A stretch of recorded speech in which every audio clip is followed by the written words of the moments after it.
माया मरी मरा मर मर गया शरीर आशा तृष्णा ना मरी कह गए दास कवि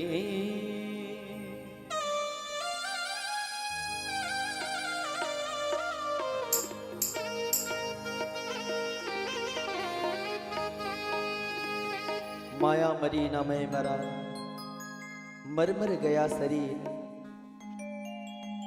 आशा तृष्णा ना मरी कह गए दास कबीर कबीरदास जी का बहुत प्यारा ये भजन। कबीरदास जी और बात कहते हैं कि सोया कबीरा सोया क्या करे कबीरा कबीरा कबीरा कबीरा कबीरा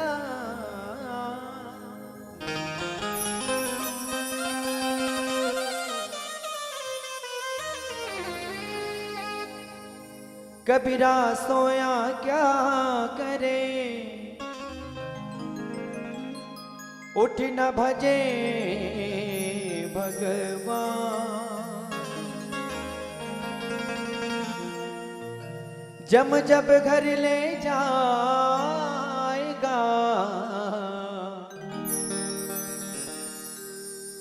पड़ी रहेगी म्यां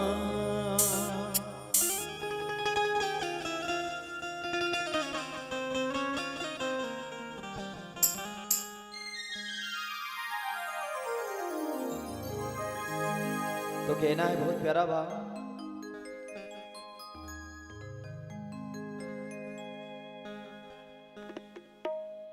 आई गए रघुनंदन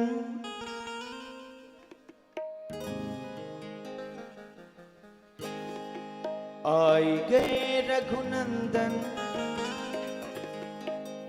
सजवा दो द्वारवा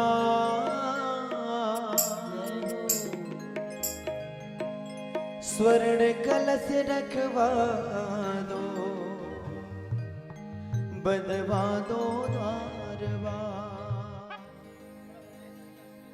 मुझे प्राणों से भी प्यारी अयोध्या नगरी मुझे प्यारी है अयोध्या नगरी मुझे प्राणों से भी प्यारी है अयोध्या नगरी मुझे प्राणों से भी प्यारी अयोध्या नगरी ये अयोध्या नगरी ये अयोध्या नगरी ये अयोध्या नगरी ये अयोध्या नगरी ये अयोध्या नगरी ये अयोध्या नगरी अयोध्या नगरी ये अयोध्या नगरी मुझे प्यारों से भी प्यारी अयोध्या नगरी मुझे प्यारों से भी प्यारी अयोध्या नगरी आई गए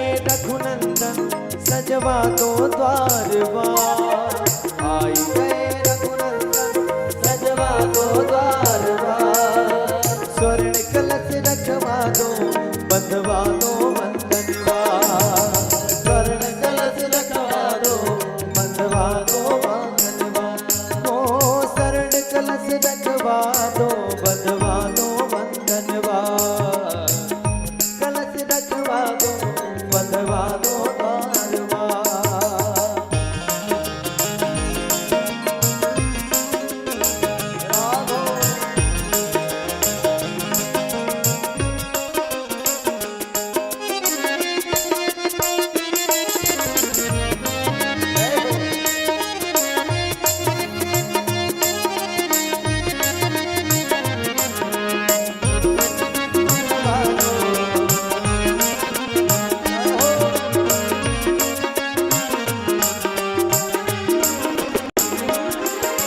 सजी नगरिया सारी नाचेगा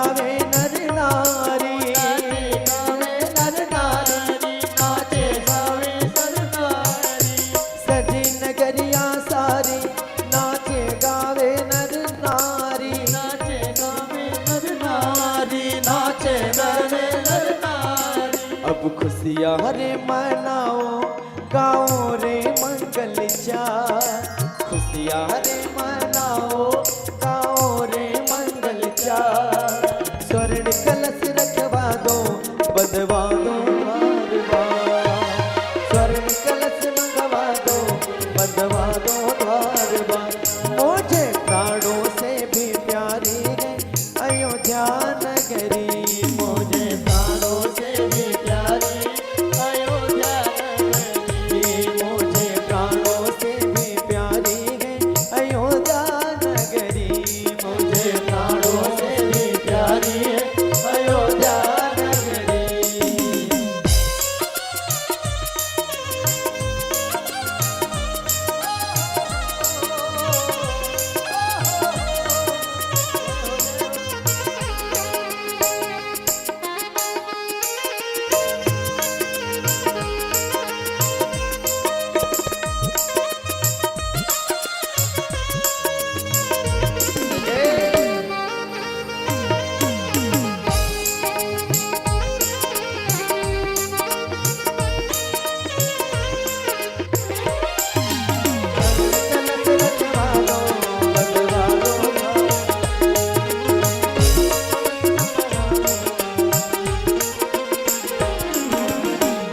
भानुकुल कमल दिवाकर कपिन दिवाकर नगर मनोहर, कपिन दिखावत नगर मनोहर, कपिन दिखावत नगर मनोहर। सुन कपीस अंगद लंकेशा पावनपुर रुचिरिया रे सा, पावनपुर रुचिरिया रे सा, पावनपुर रुचिरिया। सुन जामवंत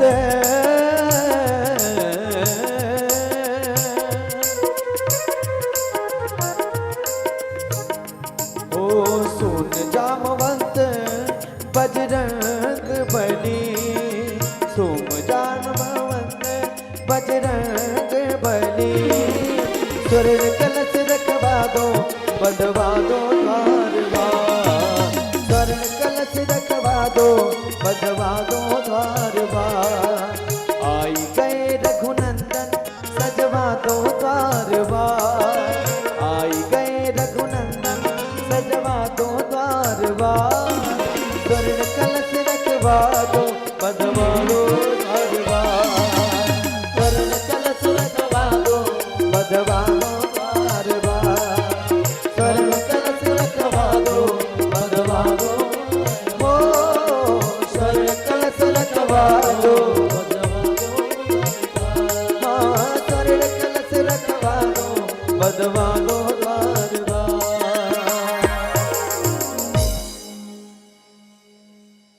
बोली श्री रामचंद्र भगवान की जय हो।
जय राम, जय जय सीताराम राम।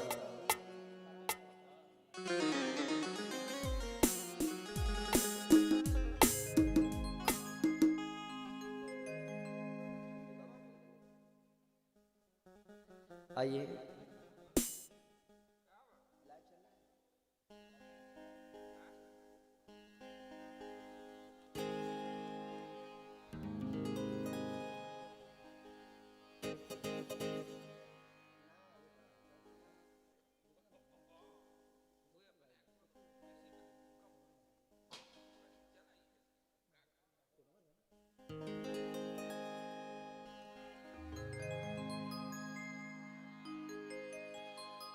सांस टूटे तू न रूठे, बस यही विनती करो। दर तेरा छूटे न बाबा, दर तेरा छूटे न बाबा, और चाहत क्या करे।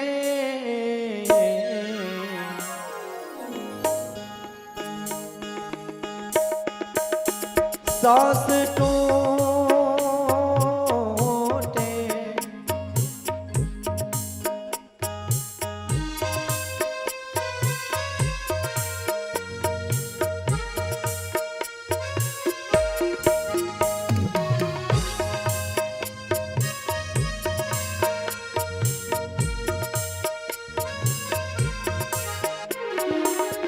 सांस टूटे तो न रूठे, बस यही विनती करो। सांस टूटे तो न रूठे, बस यही विनती करो। दर तेरा छूटे न बाबा, दर तेरा छूटे न बाबा, और चाहत क्या। सांस टूटे तो न रूठे, बस यही विनती करो। सांस टूटे तो न रूठे, बस यही विनती करो।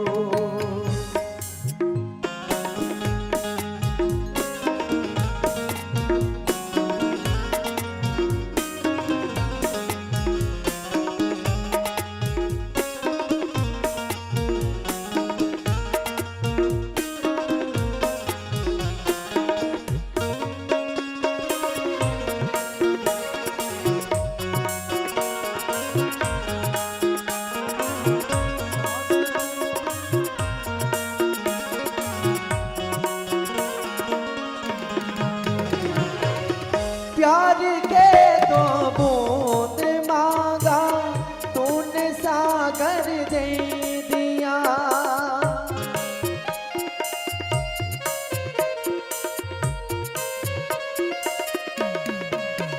हाँ, जिसके लायक था ना बाबा, तूने उतना दे दिया।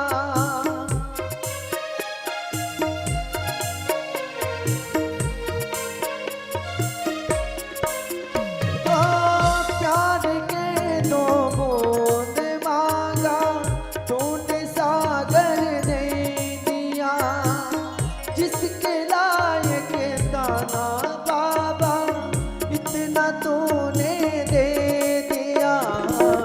फिर भला छोटे से गम का हम शिकायत क्या करें। दर तेरा छूटे न बाबा, दर तेरा छूटे न बाबा, और चाहत क्या। सांस टूटे तो न रूठे, और चाहत क्या करो। सांस टूटे तो न रूठे, बस यही विनती करो।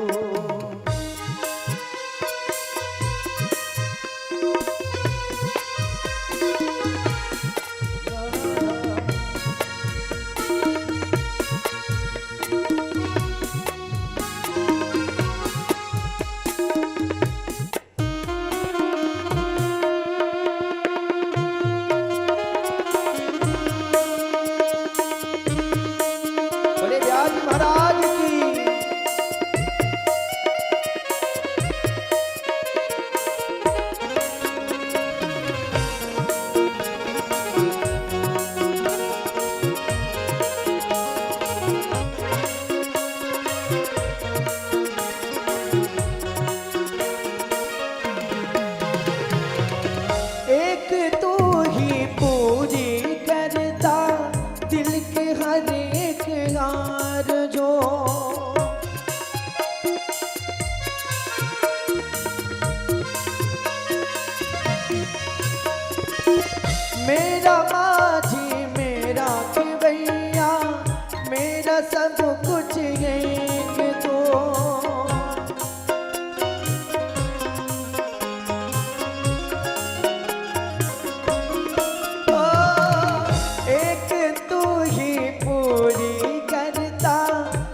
बाबा और चाहत क्या करे, सास टूटे तो न रोटे, बस यही विनती करो, सास टूटे तो न रोटे, बस यही विनती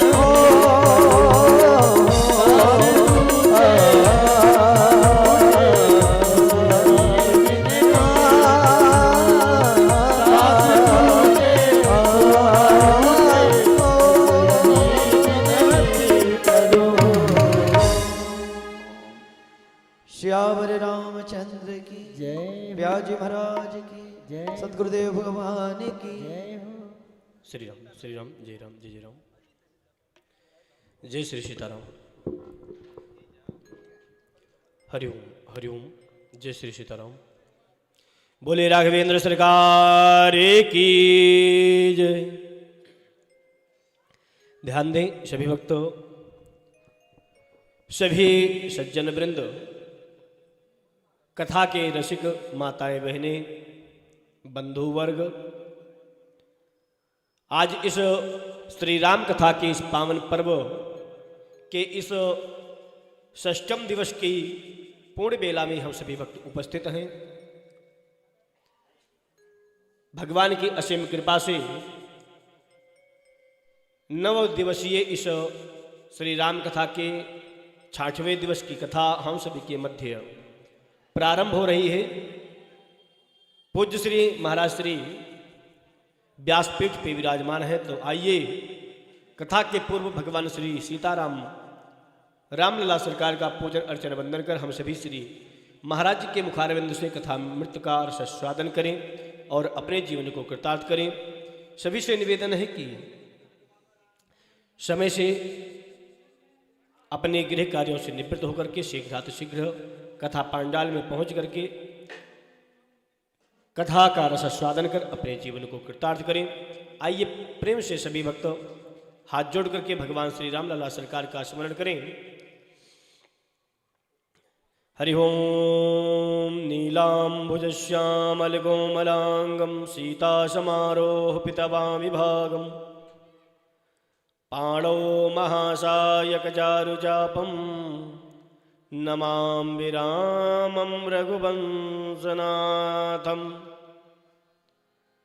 आपदाम् अपहर्तारं दातारं सर्वसम्पदां लोकाभिरामं श्रीरामं भूयो भूयो नमाम्यहम्।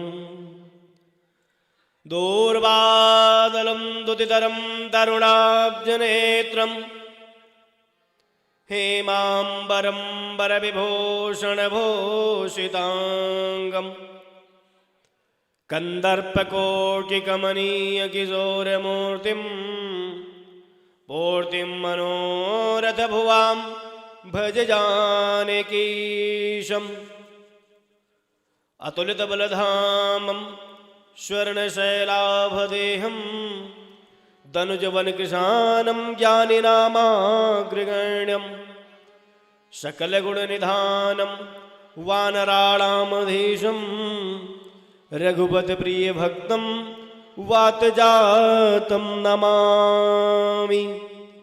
बंदहु तुलसी के चरण जिनकीन्हो जग काज, कलि समुद्र बूढ़त लख्यो प्रगट्य वसप्त जहाज।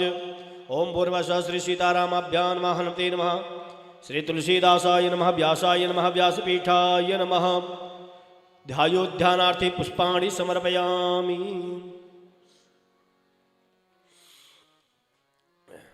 ततो चंदनं विलेपयामि, भगवान को चंदन लगाएंगे।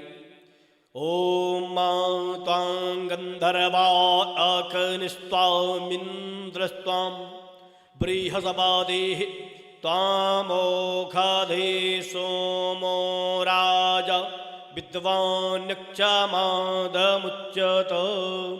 चंदनं विलेपयामि चंदनान्ते, ततो पुष्पं पुष्पमालां समर्पयामि।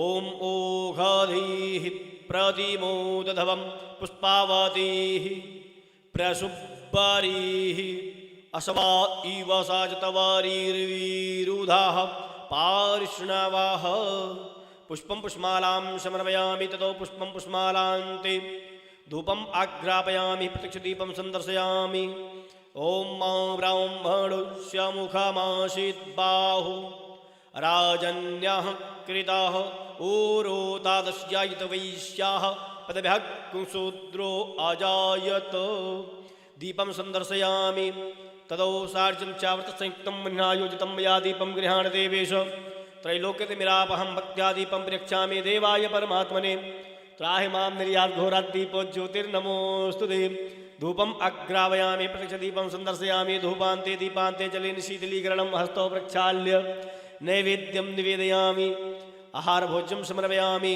पञ्चाचमनीयं जलं पञ्चग्रासमुद्रां प्रदर्शयितो तदो हस्तौ प्रक्षाल्य अध ऋत्फलानि इदं फलं मया देव स्थापितं पुरतस्तपतेन मे सफलावाप्तिर्भवेजनमञ्जनमणि ऋत्फलानि समर्पयामि शुष्कफलानि समर्पयामि तदो द्रव्यदक्षिणां समर्पयामि ॐ हिरण्यगर्भगर्भस्थं हिमबीजं विभावसो अनन्तपूर्णफलं मतः शान्तिप्रियक्षमि कृतायाः पूजायाः साधनार्थे द्रव्यदक्षिणां समर्पयामि हस्तेन परिक्रमामि यानि काञ्च पापानि जन्मान्तर्कृतानि च तानि सर्वाणि विनश्यन्तो प्रदक्षिणायां पदे पदे हस्तेन परिक्रमां समर्पयामि मधुष्पाञ्जलिं प्रार्थयेत् ॐ मार्जनेन वयजन्त देवास्तानि धर्माणि प्रथमान्य सन्नादेहनाकं महिमानः सचन्द्रेन्द्रपूर्वे साध्याः शान्तिदेवाः ॐ रामो राज्यमणिः सदा विजयते रामं रमेशं भजे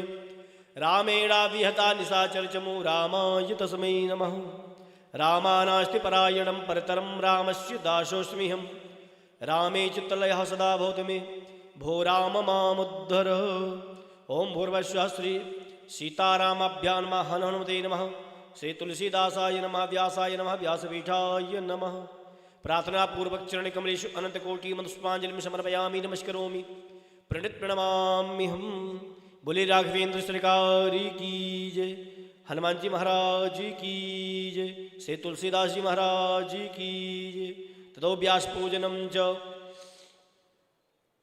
हरि ओम व्यासाय विष्णुरूपाय व्यासरूपाय विष्णवे नमो वै ब्रह्मनिधये वासिष्ठाय नमो नमः ओम अज्ञानान्तिमिरान्धस्य ज्ञानाञ्जनशलाकया चक्षुरुन्मीलितं येन तस्मै श्रीगुरवे नमः ॐ भूर्भुवस्सुः श्रीव्यासाय नमः व्यासपीठाय नमः सर्वोपचारार्थे गन्धाक्षपुष्पाणि समर्पयामि नमस्करोमि प्रणमाम्यहम् ततो विप्रार्चनम् ॐ मां सहस्रराशिराशापुरुखाः सहस्राक्षाः सहस्रापात सभूमिगुं शरवात सप्रतवत्यातिष्दासाङ्गुलाम्मा पुरुख एवेदगुं शरवं जदभूतं जक्षाभाव्याम्मा ऊतामृततपस्येशानो जादान्नेनातिरोहति एतावान्श्यामहिमा तोजा यांश्च पुरुखाः पादोश्च विषवा भूतानि त्रिपादस्य मृतं देवे त्रिपादोर्ध्व उदयत्पुरुखाः पादोषेह भावतपूनः तदो विकवं विक्रामस्सन नस्सने अभि ततो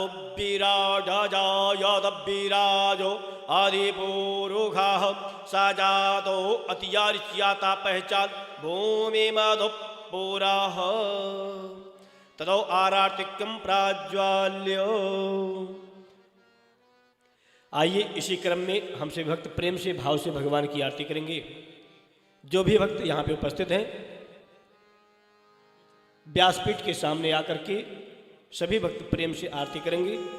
हरि ओम आरार्ति पार्थिवगुं राजाः पितृप्रायधामभिः देवाः सदागुं श्रीबृहति वितिष्ठत आत्वैखं वर्तते तमः। आरति श्री राम मायड़ जी के कीरत कलित ललित सियपी के आरत श्रीरा मायड़ जी की कीरत कलित ललित सियपी आरत श्रीरा मायड़ जी की कीरत कलित ललित सियपी की आरत श्रीरा मायड़ जी की कीरत कलित ललित सियपी आरत श्री गावत दिक मुनि नारद गावत दिक मुनि नारद वाल्मीकि ज्ञान विशारद वाल्मीकि ज्ञान विशारद सुख सनिकादि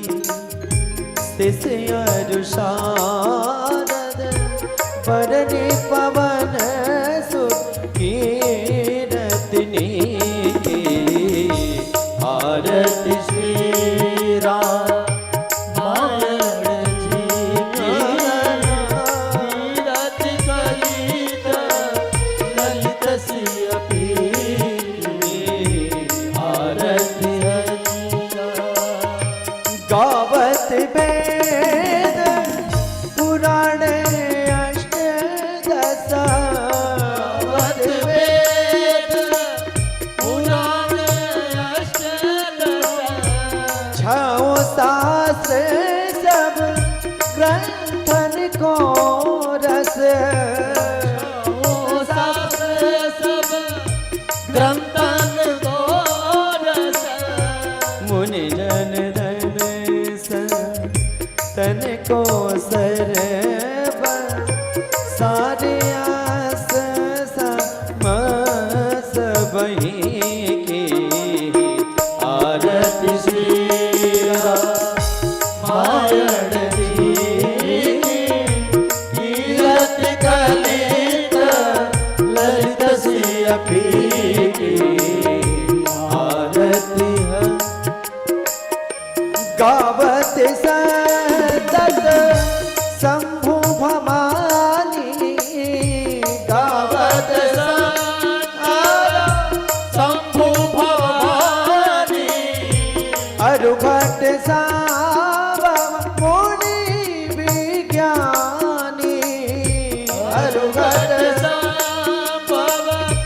मुनि विज्ञानी व्यासियादि कवि बरज बखानी काक भुसोड गरुड़ के आरत श्रीरा मायड़ जी कीरत कलित ललित सियपी की आरत कलिबल हरणी विसरस पी की कलिबल हरणी विसरस पी की सुबग शिगार मोती जुबती की सुबग शिगार मोती जुबती की दल ने रोग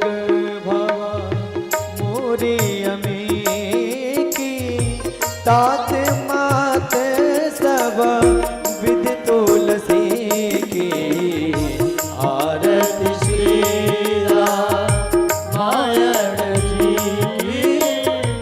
कीरत कलित ललित सियपी की आरत श्री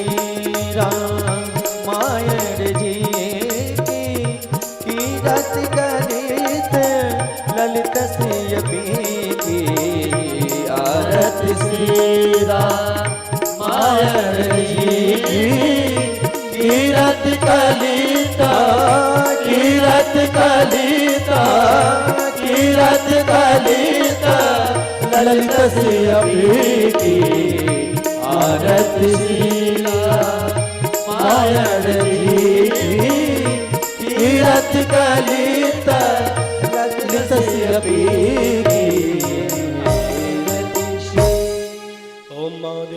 शांतिरंतरिक्षगुं शांतिः पृथिवी शांतिरावः शांतिरोषधयः शांतिः वनस्पतयः शांतिर्विश्वे देवाः शांति ब्रह्म शांतिः सर्वगुं शांतिः शांतिरेव शांतिः सामा शांतिरेधि आरार्तिक्यं समर्पयामि जलेन शीतलीकरणम् आरार्तिक्यं ग्रहणं देवताभिवन्दनम् आत्माभिवन्दनं हस्तौ प्रक्षाल्य पुष्पाञ्जलिम् ओम मा जिग्नेन जिग्न्याय जन्तो देवास्तानि धर्माणि प्रथमान्य सन्नादेहनाकं महिमानः सचन्द्रपूर्वे साध्याः शान्तिदेवाः ओम नानासुगन्धपुष्पाणि यथा कालो भवानि च पुष्पाञ्जलिर्मया दत्तो गृहाण परमेश्वर आवाहित देवी देवताभ्यो नमः मधुष्पाञ्जलिं समर्पयामि नमस्करोमि प्रणमाम्यहम् चढ़ा करके प्रणाम कर लें। बोले राघवेंद्र सरकार की जय। बोले रामलला सरकार की जय। हनुमान जी महाराज की जय। शंकर भगवान की जय। श्री गणेश भगवान की जय। गौरी मैया की जय। आवाहित देवी देवताओं की जय। स्थान देवता की जय। सकल समाज की जय। सत्य सनातन वैदिक धर्म की जय। श्री महाराज जी की जय। श्री व्यास जी महाराज की जय। ओम नमः पार्वती पते हर हर महादेव। आइए इसी क्रम में हम सभी भक्त प्रेम पूर्वक अपने यथास्थान पे सभी बैठ जाएं। सभी भक्त उचित आसन लेकर के जो कुर्सी पे बैठने योग्य हैं, पैर से जिनके पैर में दिक्कत है वो कुर्सी पे बैठ जाएं और जो नीचे जिनको बैठने में सुविधा है वो नीचे बैठ जाएं। आइए इस श्री राम कथा की इस पावन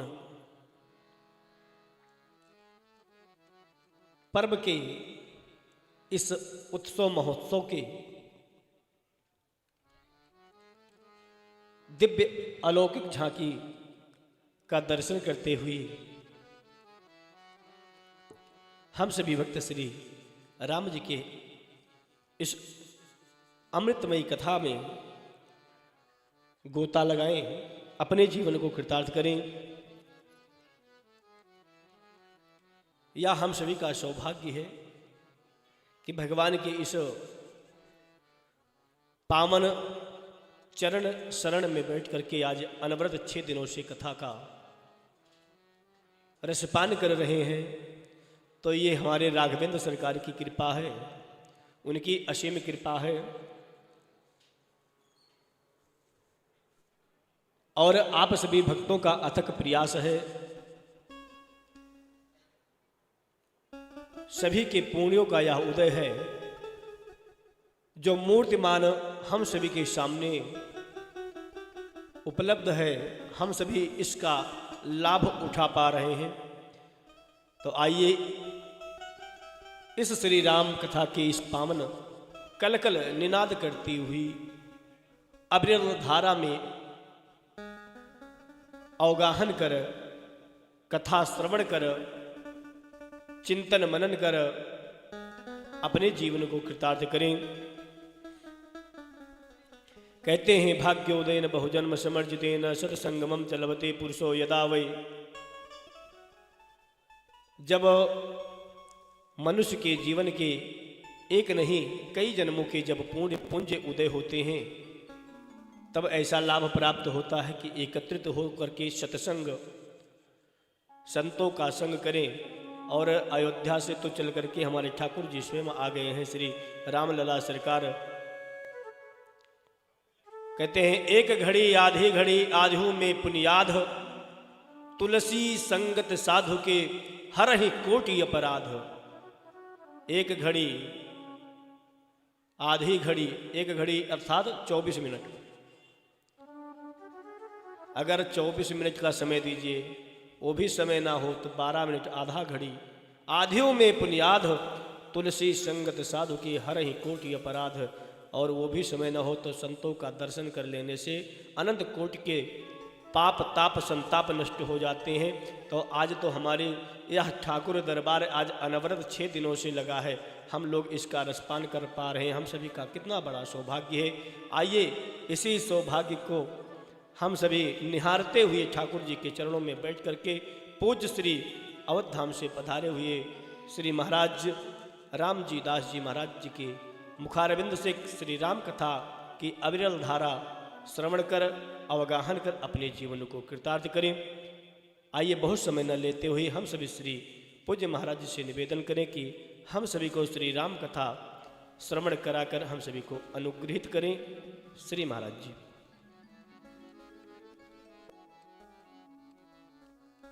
जय सीताराम, जय सीताराम,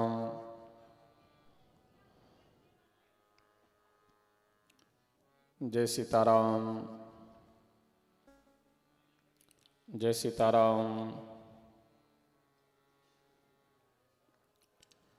सीताराम, जय सीताराम। ये गुब्बारा हटवा दो सामने, हाँ एक काट के हटवा दो, बगल में कहीं लग जाएगा क्योंकि। जय सिया राम, जय सीताराम,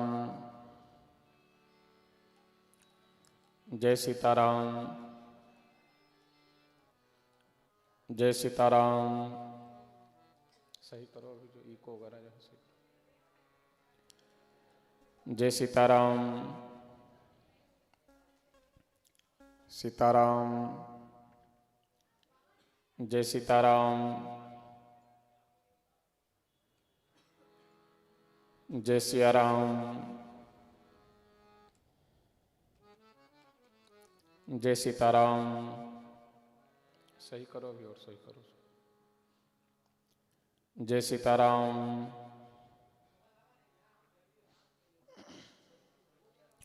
जय सीताराम, जय सीताराम, जय सीताराम, सीताराम,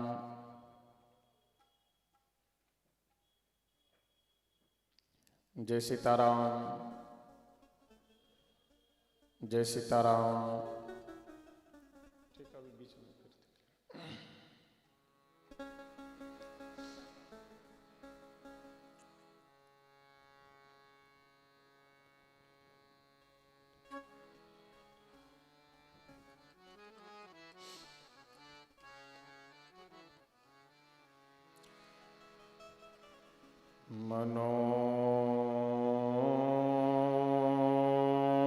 मनोजवं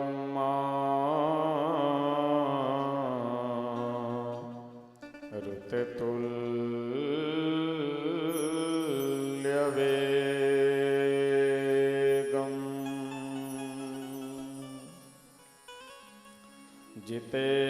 जितेन्द्रियं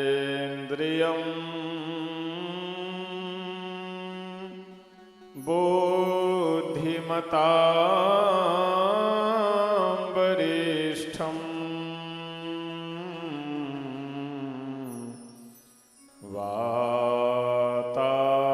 वातात्मजं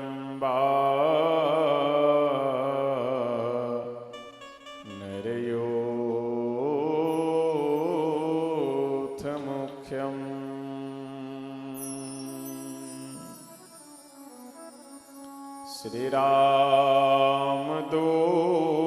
श्रीरामदूतं शरणं प्रपद्ये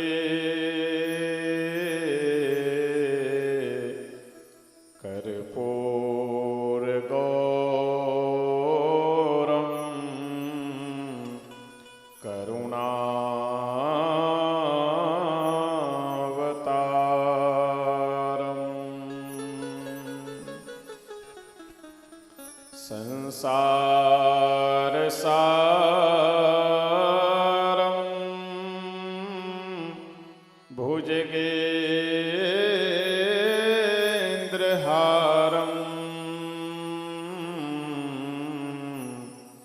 सदा वसन्तं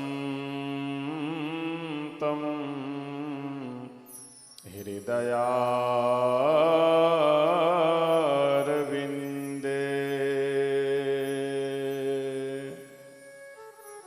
भवं भवानी सहितं नमामि सहितं नमामि।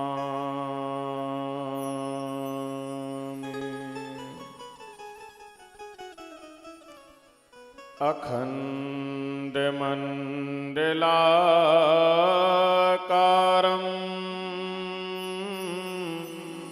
व्याप्तं येन चराचरं तत्पदं दर्शितं येन तस्मै श्री गुरुवे नमः।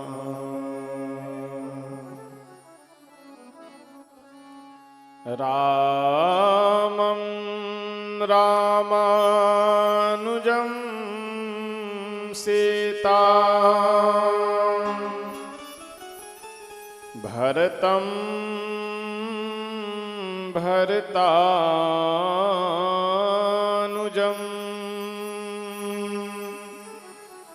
सुग्रीवं वायुसूनुं च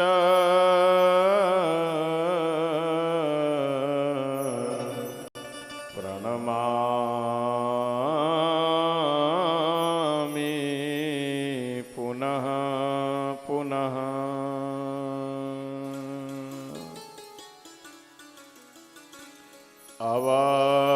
अवधधाम धामाधिपते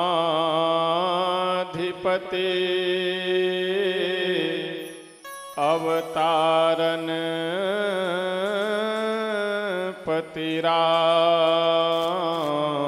पतिराम सकल सिद्धिपति जानकी दासनपति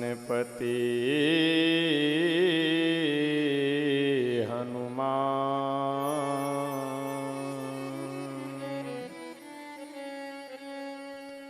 आइए हनुमंत विराजिए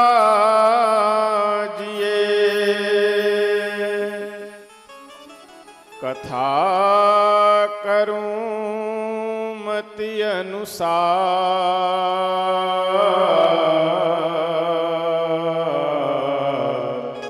प्रेम सहित गद्दी धरूं पधारिए पवन कुमार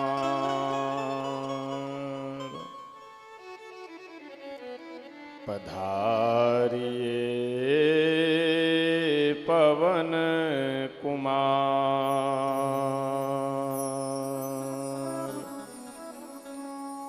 मंगल भवन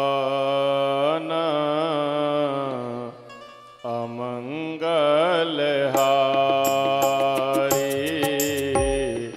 मंगल भवन अमंगल हारी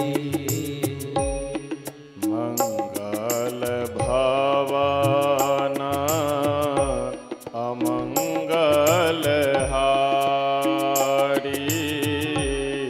मंगल भवन अमंगल हारी। द्रवऊं सुदशरथ अजिर बिहार द्रवहूँ सुदशरथ अजर बिहारी द्रवहूँ सुदशरथ अजर बिहारी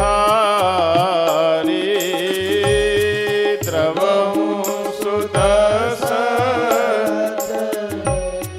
अजर बिहारी मंगल भवन अमंगल हारी मंगल भवन अमंगल हारी जय जय जय हनुमान गोसाई जय जय जय मान गोसाई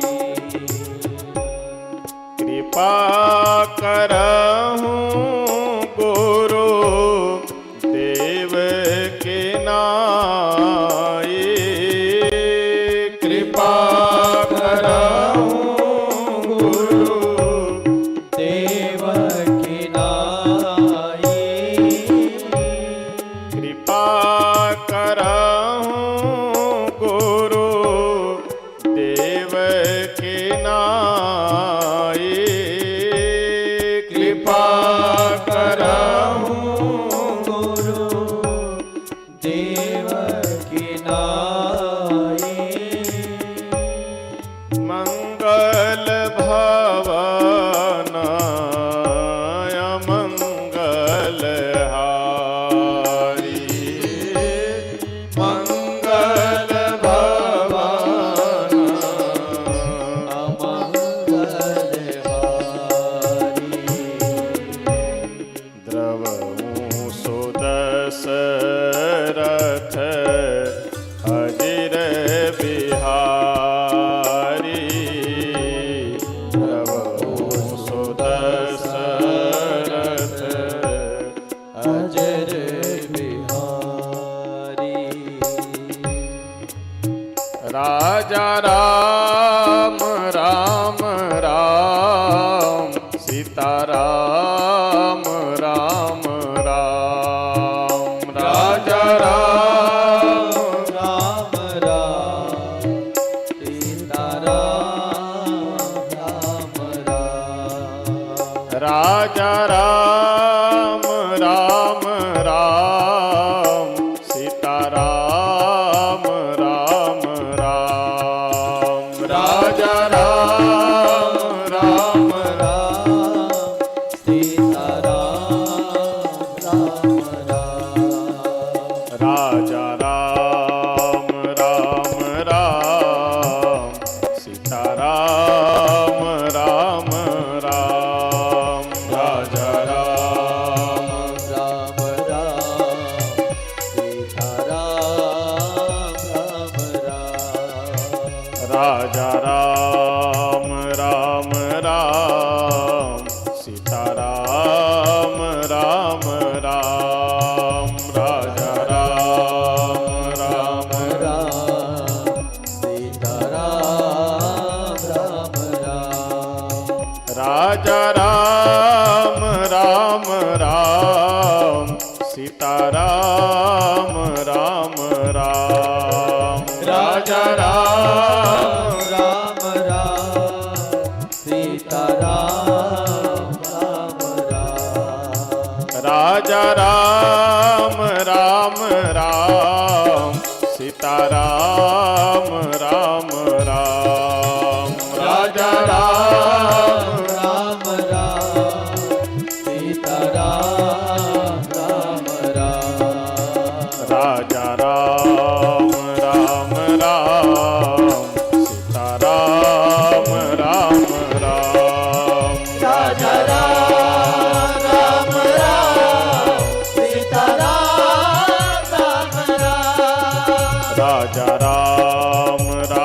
राम सीताराम राम राम राजा राम राम राम सीताराम राम राम राजा राम राम राम सीताराम राम राम राजा राम राम राम सीताराम राम राम।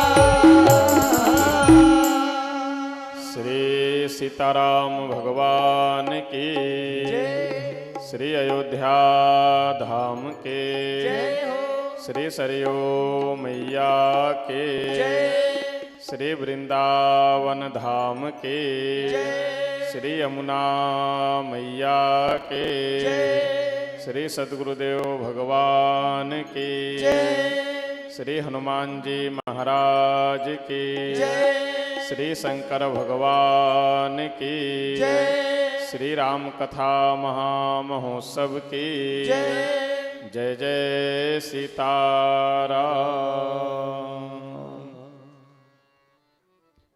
इस दोनों में आवाज कम है मंच पे जो है चेक कर।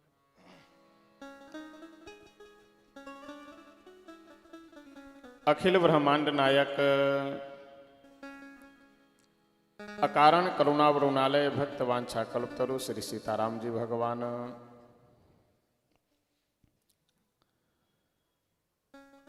श्री राम कथा के परम रसिक श्री हनुमत लाल जी महाराज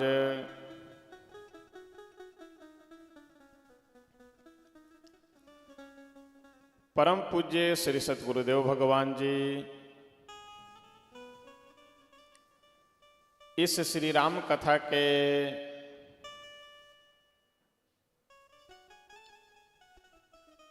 आयोजक व्यवस्थापक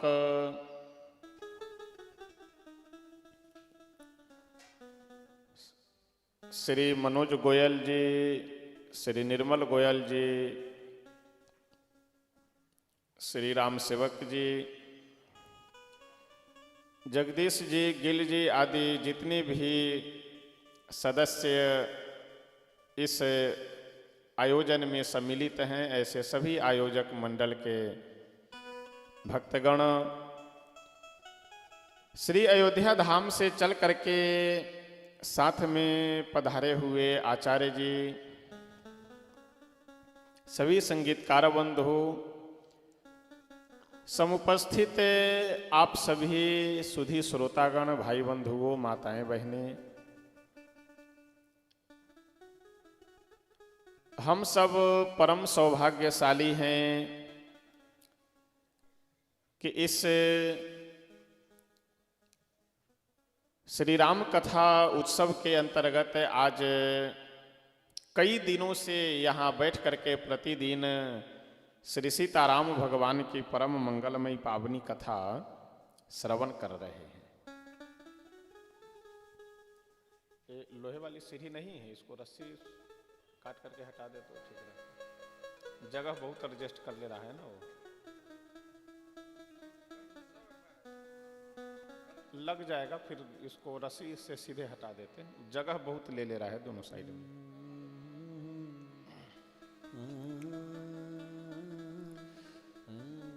कई दिनों से यहाँ बैठ करके अपने जीवन को हम सब कृतार्थ कर रहे हैं। जीवन का जो सदुपयोग है अपने समय का, वह समय का सदुपयोग कर रहे हैं। हम सब बड़े सौभाग्यशाली हैं।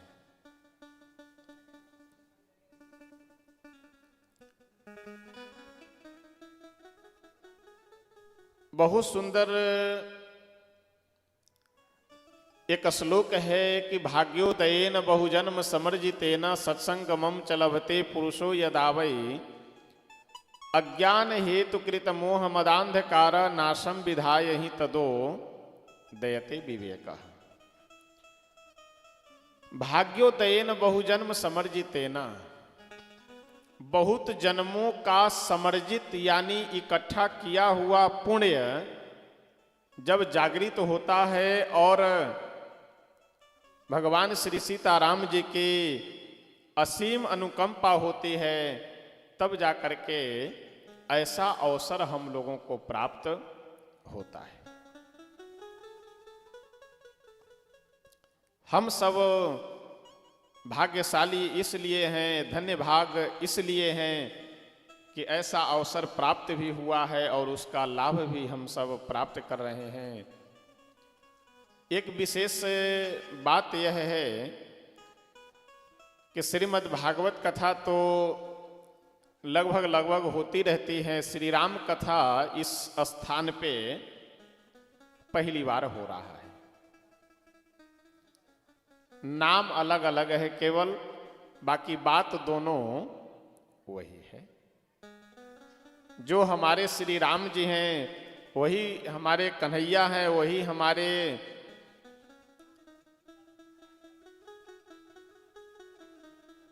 नारायण है, वही हमारे भोलेनाथ हैं। इनमें कोई अंतर नहीं है, सब एक ही हैं। बस हमारी भावना की बात है। हमारी भावना जिनमें हो वही हमारे भगवान है, वही हमारे इष्ट हैं, वही हमारे उपास्य हैं। इसलिए भगवान में कभी भी भेद नहीं हम लोगों को करना चाहिए। ये राम जी, कृष्ण जी, नारायण, ये सब कोई अलग अलग नहीं है, सब तत्वतः एक ही हैं। भक्त का भाव रखने के लिए ये सब अलग अलग रूपों में विद्यमान है। एक बहुत सुंदर पंक्ति है, प्रसंग है, वो प्रसंग सुना करके आगे बढ़ेंगे आज।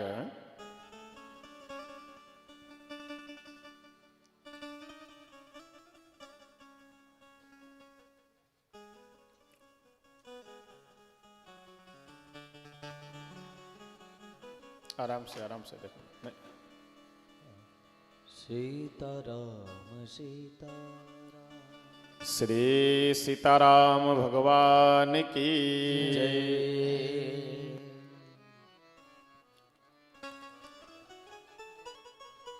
ये पीछे भोजनालय में शोर शराबा ज्यादा हो रहा है थोड़ा सा।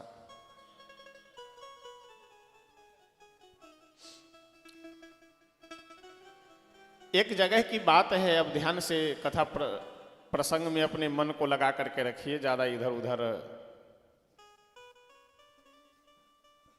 पीछे मत रखो, बच्चे खेलने लगेंगे।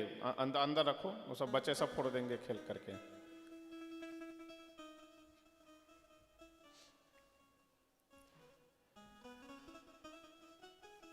एक जगह की बात है, एक राजा बड़े ही सत्संगी, साधु संतों से प्रेम रखने वाले, आध्यात्म से स्नेह रखने वाले धार्मिक राजा थे। उनके मन में कुछ प्रश्न चल रहा था। कई लोगों से पूछे, जो भी संत महात्मा मिले उन सब से पूछे प्रश्न, लेकिन मन के अनुकूल कोई उत्तर नहीं दे पा रहे थे। एक बार की बात है, एक घूमते फिरते संत मिल गए। अच्छा, जो साधु संत से प्रेम रखने वाले, कथा भागवत से प्रेम रखने वाले होते हैं, उनके यहाँ लोग आया जाया भी करते हैं। एक महात्मा पहुंचे घूमते फिरते, राजा बड़ा ही सुंदर स्वागत सत्कार किए और महात्मा जी से पूछे कि महाराज जी, अगर आदेश हो तो हमारे मन में कुछ प्रश्न है, पूछ लेते। महात्मा जी बोले कि हाँ हाँ पूछ लीजिए, अगर हमें समझ में आएगा, हमें ज्ञान होगा, जानकारी होगी तो हम अवश्य उत्तर देंगे। राजा बोले कि महाराज जी, मेरे 3 प्रश्न हैं, उसी का उत्तर दे दीजिए। कई लोगों से पूछे, कई विद्वानों से पूछे, लेकिन उसका उत्तर मिला नहीं। मन को संतुष्ट करने वाला उत्तर नहीं मिला। क्या प्रश्न है? राजा बोले कि महाराज जी, ऐसा है, 3 प्रश्न है मेरे। पहला प्रश्न यह है कि भगवान एक है या अनेक है? पहला प्रश्न समझ गए कि भगवान एक हैं या अनेक हैं। दूसरा प्रश्न यह है कि वह रहते कहाँ हैं। कोई कहते वैकुंठ में रहते हैं, कोई कहते हैं साकेत धाम में रहते हैं, कोई कहते कि गोलोक धाम में रहते हैं। रहते कहाँ हैं? कोई एक ठिकाना बढ़िया बता दीजिए। भगवान एक हैं कि अनेक हैं? रहते कहाँ हैं और करते क्या हैं? तीसरा प्रश्न क्या है? करते क्या हैं? कुछ काम धंधा क्या उनका काम है?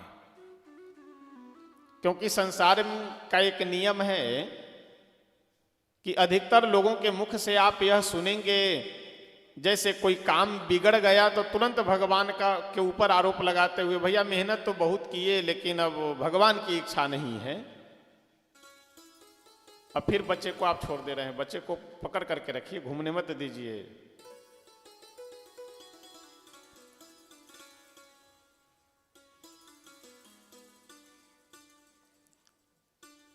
काम अगर बन गया तो हम लोग यही कहते हैं कि ये तो इतना हम मेहनत किए हैं, परिश्रम किए हैं, इसलिए यह मेरा काम बन गया, और नहीं तो कहाँ काम बनने वाला था। लेकिन अगर काम बिगड़ जाए तो अपने ऊपर नहीं लेते हैं हम लोग, भगवान के ऊपर छोड़ देते हैं कि मेहनत तो बहुत किए लेकिन भगवान की इच्छा नहीं है। यानी कि लगता है कि जैसे भगवान केवल काम बिगाड़ने के लिए ही बैठे हुए हैं। ये कथा में फूल मत तोड़िए, के पीछे जाकर के एक दो लोग कर करके तब आइए, यहाँ कथा सुनिए। फूल सब रहने दीजिए, सब ये सब बाद में हो जाएगा, ये सब का भी काम नहीं है, रहने दीजिए। फूल में मन लग जाएगा तो कथा में मन लगेगा।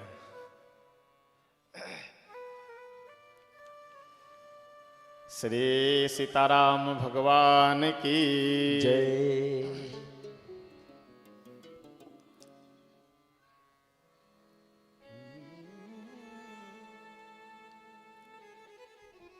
भगवान करते क्या है? क्योंकि लोग ज्यादातर भगवान के ऊपर यही आरोप लगाते रहते हैं कि कोई काम अगर बिगड़ जाए तो भगवान बिगाड़ दिए।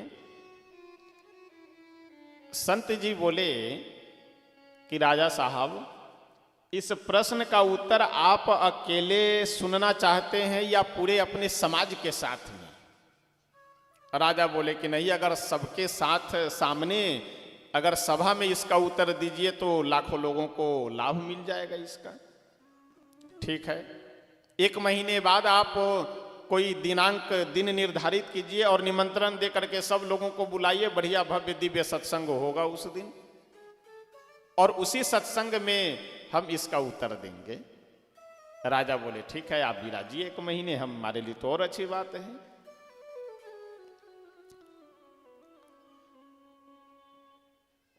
दिन निर्धारित कर दिया गया। 1 महीने बाद निमंत्रण भी भेज दिया गया। जो भी मित्र रिश्तेदार नातेदार थे राजा के, जो भी भक्त हृदय लोग थे, सबको निमंत्रण दिया गया कि आप सब आइए, अमुक तारीख को सत्संग होना है।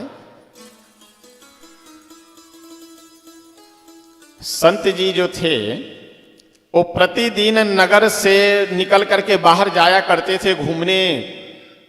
तो एक किसान से इनकी भेंट हो गई।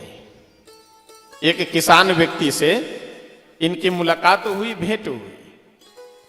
अच्छा, संजोग की बात, आप लोग भी कई बार देखते होंगे इस दृश्य को कि चेहरा मिलता जुलता आदमी मिल जाएगा।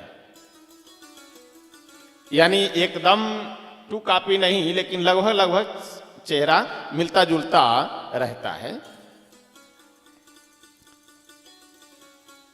2-3 दिन पहले सत्संग से वो महात्मा जी संत जी किसान से बोले, अच्छा जाते थे बैठते थे तो इसलिए वो किसान से इनकी मित्रता हो गई, इनका परिचय हो गया, व्यवहार बन गया। और संयोग की बात, वो महात्मा जी का और किसान का दोनों का चेहरा मिलता जुलता था। बस केवल वेशभूषा बदल जाए तो कोई पहचान नहीं सकता था। महात्मा जी बोले कि ऐसा है किसान भाई, आपको साधु बनना है, बाबा बनना है। किसान बेचारे हाथ जोड़ करके बोले, अरे महाराज जी अभी घर परिवार है, छोटे छोटे बच्चे हैं, अभी कैसे साधु बन जाएंगे।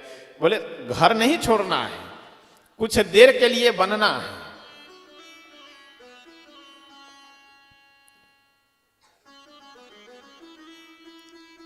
करना क्या है? कुछ नहीं करना है, बस केवल आपको इतना बोल देना है कि इस प्रश्न का उत्तर तो हमारा यह किसान दे देगा, हमें देने की आवश्यकता ही नहीं है। यही वाक्य बोलना है और कुछ नहीं बोलना है। उसके बाद फिर हम संभाल लेंगे। गए सभा में, सभी लोग आकर के बैठ गए। राजा अपने सिंहासन पे बैठे हुए थे। अब यहां ध्यान दीजिएगा, किसान के वेश में संत जी हैं, महात्मा जी हैं, और महात्मा के वेश में किसान है।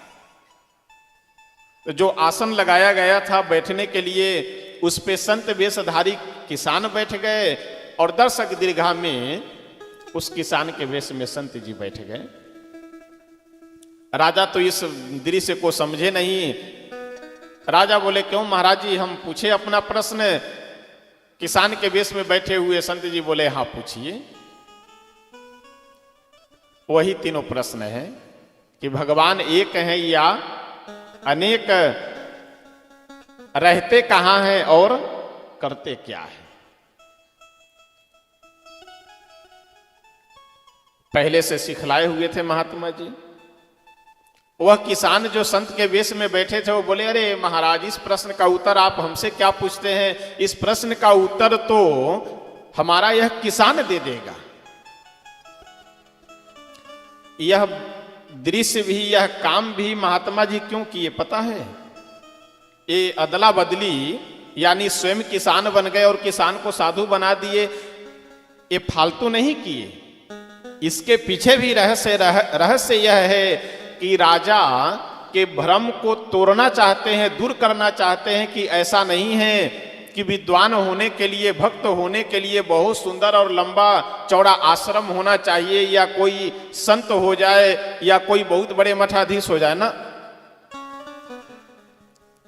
भगवान की कृपा जिसके ऊपर में हो जाएगी वही ज्ञानी हो सकता है, वही भक्त हो सकता है। और अगर भगवान से प्रेम नहीं है, भगवान की कृपा का भाजन नहीं है, तो चाहे जितने सुंदर वेश बना ले, जितने बड़े महात्मा बन जाए, लेकिन ज्ञान और भक्ति का प्रादुर्भाव हृदय में नहीं हो सकता है। राजा बोले थे कि बहुत बड़े बड़े महात्मा हमारे प्रश्नों का उत्तर नहीं दे पाए। संत जी उसी भ्रम को दूर करने के लिए यह नाटक किए। राजा बोले कि कई महात्माओं से, कई विद्वानों से, कई आचार्यों से हम प्रश्न कर लिए, कोई हमारे प्रश्नों का ठीक से उत्तर नहीं दे पाए, और एक किसान उत्तर दे देंगे। राजा पूछे कि क्यों आप उत्तर दे देंगे किसान से? किसान बोले कि जी अगर आदेश होगा तो अवश्य दे देंगे। ठीक है, बताइए, भगवान एक हैं या अनेक? कोई श्लोक नहीं, कोई चौपाई नहीं, कोई दोहा नहीं, कोई छंद नहीं, कोई सोरठा नहीं। किसान के वेश में बैठे हुए संत जी बोले कि ऐसा है राजा साहब, ये ज्यादा हम पढ़े लिखे तो है नहीं कि 1 2 3 4 ये सब गिनती हम बतावे। आप कुछ मणि मंगवाइए, मणि के दाने 1 2 3 आप गिनते चलिएगा और हम उत्तर देते बढ़ेंगे। राजा बोले ठीक है। एक पात्र में 10-12 की संख्या में मणि के दाने मंगवाए राजा, और एक हाथ में उस मणि के पात्र को लेकर के और दूसरे हाथ से मणि के दाना उठाए और एक कह करके अलग रख दिए। किसान वेशधारी संत जी बोले बिल्कुल सही, उसको रख दीजिए। फिर दूसरी मणि उठा करके राजा बोले 2, जैसे 2 राजा बोले वैसे किसान के वेश में बैठे महात्मा जी बोले कि बिल्कुल गलत।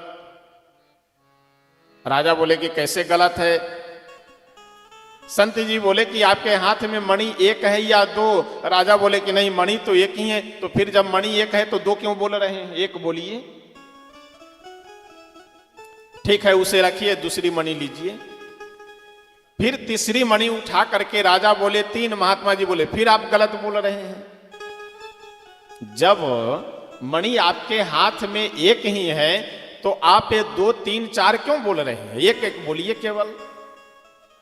राजा समझाते हुए बोले कि ऐसा है, आप समझ नहीं रहे हैं। मेरे हाथ में मणि भले ही एक है, लेकिन संख्या की दृष्टि से इसको 2, 3 बोला जाता है, बाकी है एक ही। किसान के वेश में बैठे हुए संत जी बोले कि राजा साहब, जैसे आप केवल संख्या के दृष्टि से 1, 2, 3, 4 बोल रहे हैं, लेकिन आपके पास मणि कितनी है? मणि तो एक ही है।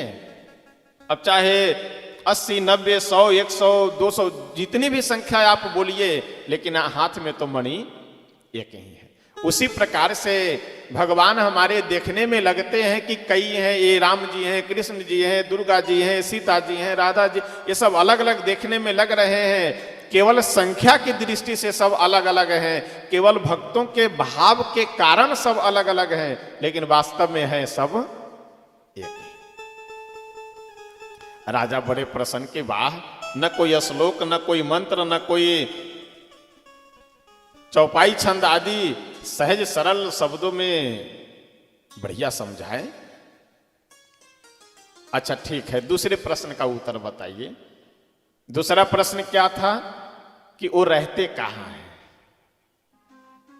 किसान के वेश में नीचे बैठे हुए वह संत जी बोले कि ऐसा है,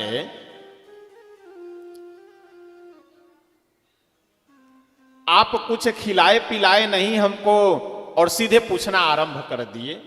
कुछ खिलाइए पिलाइए तो उसके बाद पूछा जाता है, खिला पिला करके स्वागत कर करके कुछ पूछना चाहिए। राजा बोले कि हाँ हाँ आदेश कीजिए, क्या खाएंगे? महात्मा जी बोले कि हम कुछ खाएंगे नहीं, ये कटोरी में दूध मंगवाइए, दूध पिएंगे। बढ़िया केसर शक्कर सब डाल करके मिला करके दूध लाया गया कटोरी में।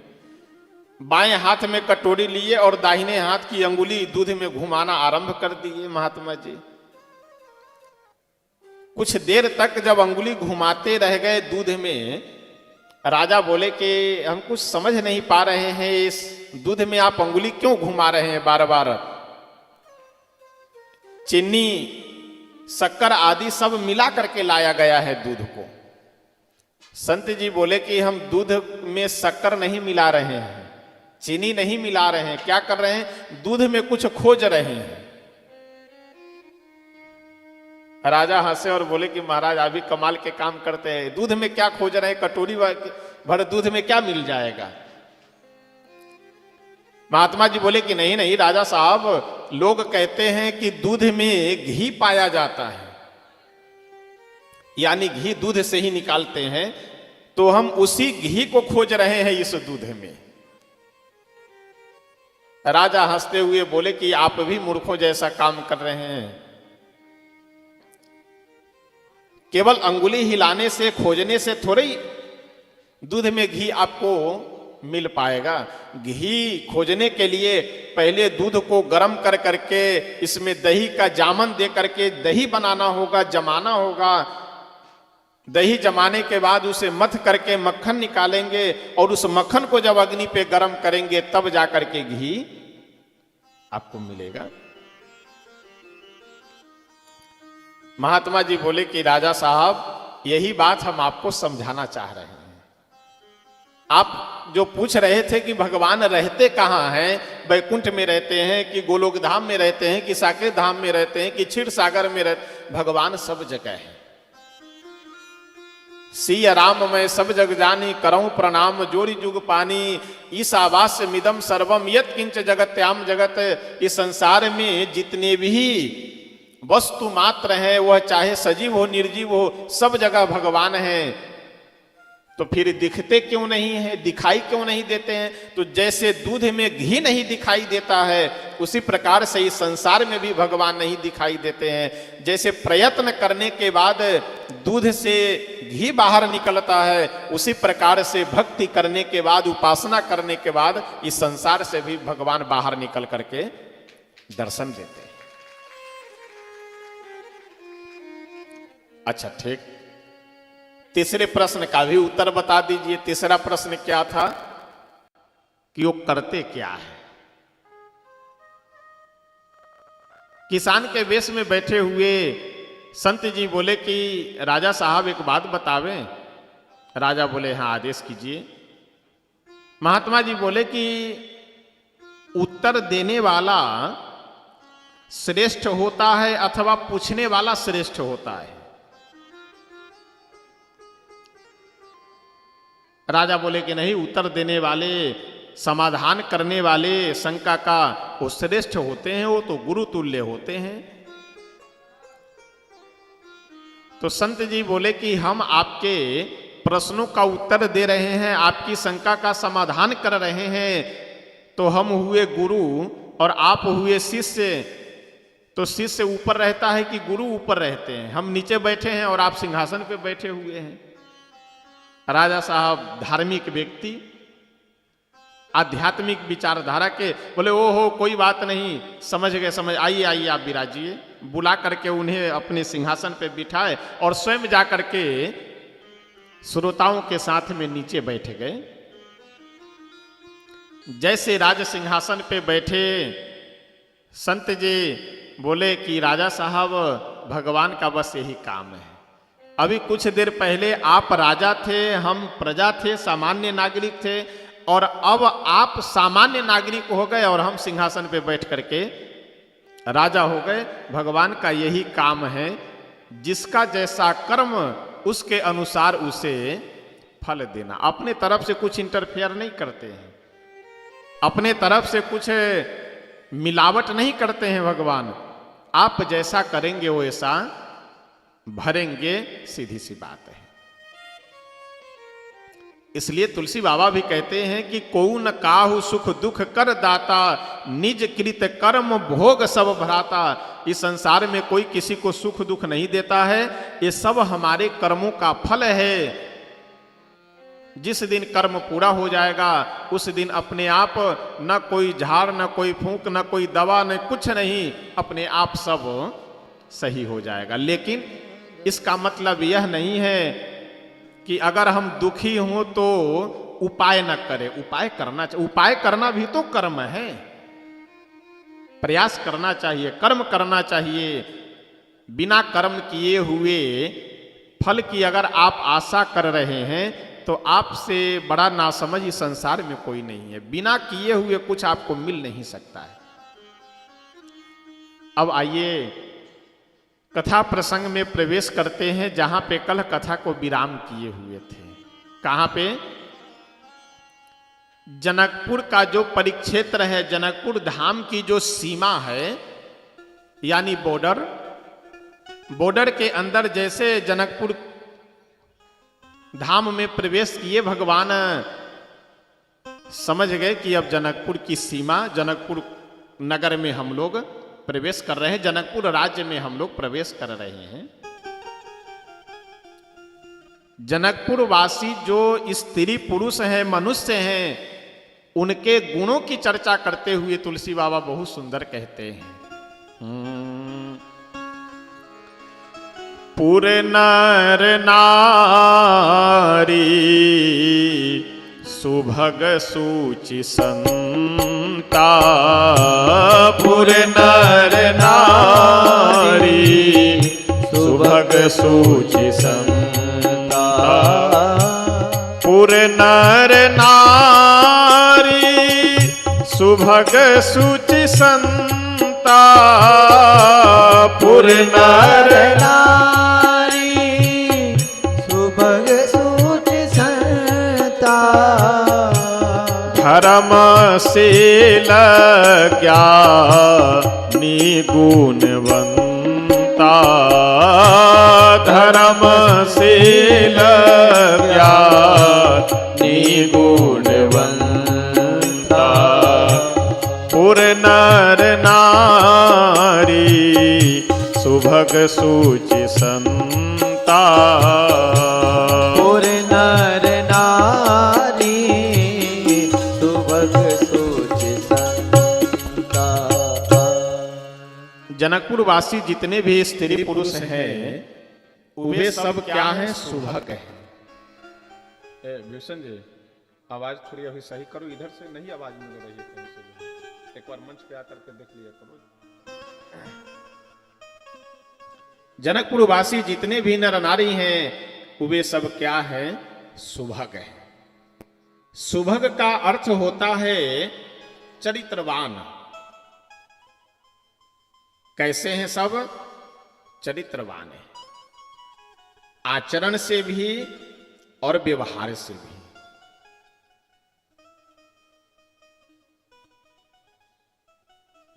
मुख से जो मन में आया वो बोल दिए, कान से जो मन में आया वह सुन लिए, हाथ से जो मन में आया वह कर दिए, पैर से जहां मन हुआ वहां चले गए। इसका मतलब आपका जो यह शरीर है, शरीर की जितनी इंद्रियां हैं वे सभी इंद्रियां चरित्रवान नहीं है।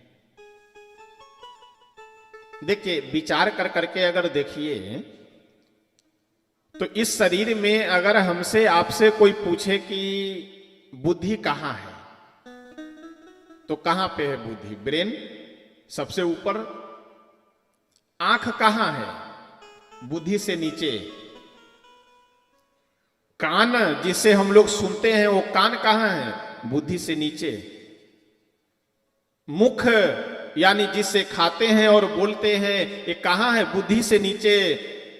मतलब भाव यह है कि आंख से हमें क्या देखना चाहिए और क्या नहीं देखना चाहिए, ये बुद्धि से विचार कर करके ही निर्णय करना चाहिए।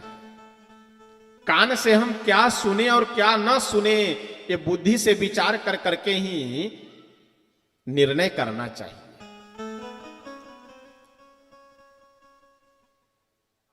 जो मन में आया वो देख लिए, जो मन में आया वो सुन लिए, जो मन में आया वो बोल दिए।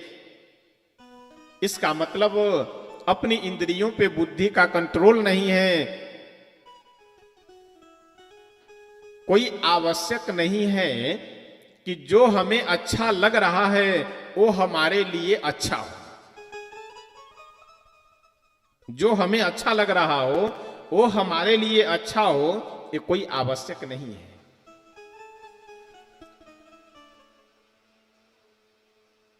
किसी मरीज को दवा खाना अच्छा लगता है क्या? लेकिन फिर भी शरीर के लिए, स्वास्थ्य के लिए दवा खाना पड़ता है। इसलिए बड़ी विनम्रता से हम निवेदन करेंगे कि हम लोगों को एक बात अवश्य ध्यान रखनी चाहिए कि जो अपने को अच्छा न लगे वह आप दूसरों के साथ भी नहीं कीजिए। अगर हमसे कोई दुर्व्यवहार कर रहा हो तो हमें अच्छा नहीं लगता है, तो फिर हम दूसरों के साथ में क्यों करें? हमारे साथ अगर कोई बेईमानी कर रहा है तो हमें अच्छा नहीं लगता है, तो फिर हम दूसरों के साथ क्यों करें? आत्मनः प्रतिकूलानि परे सामन समाचरित। जो अपने को अच्छा न लगे वह दूसरों के साथ भी नहीं करना चाहिए। इसलिए जनकपुरवासी सब कैसे हैं? तो पुर नर नारी सुभग, यानी सब सद्विचारी हैं, सत संस्कारी हैं। जितने भी हैं सब अच्छे संस्कार के हैं। शुचि यानी शुचि का अर्थ होता है पवित्र। सभी जनकपुरवासी पवित्र हैं, बाहर से भी और भीतर से भी।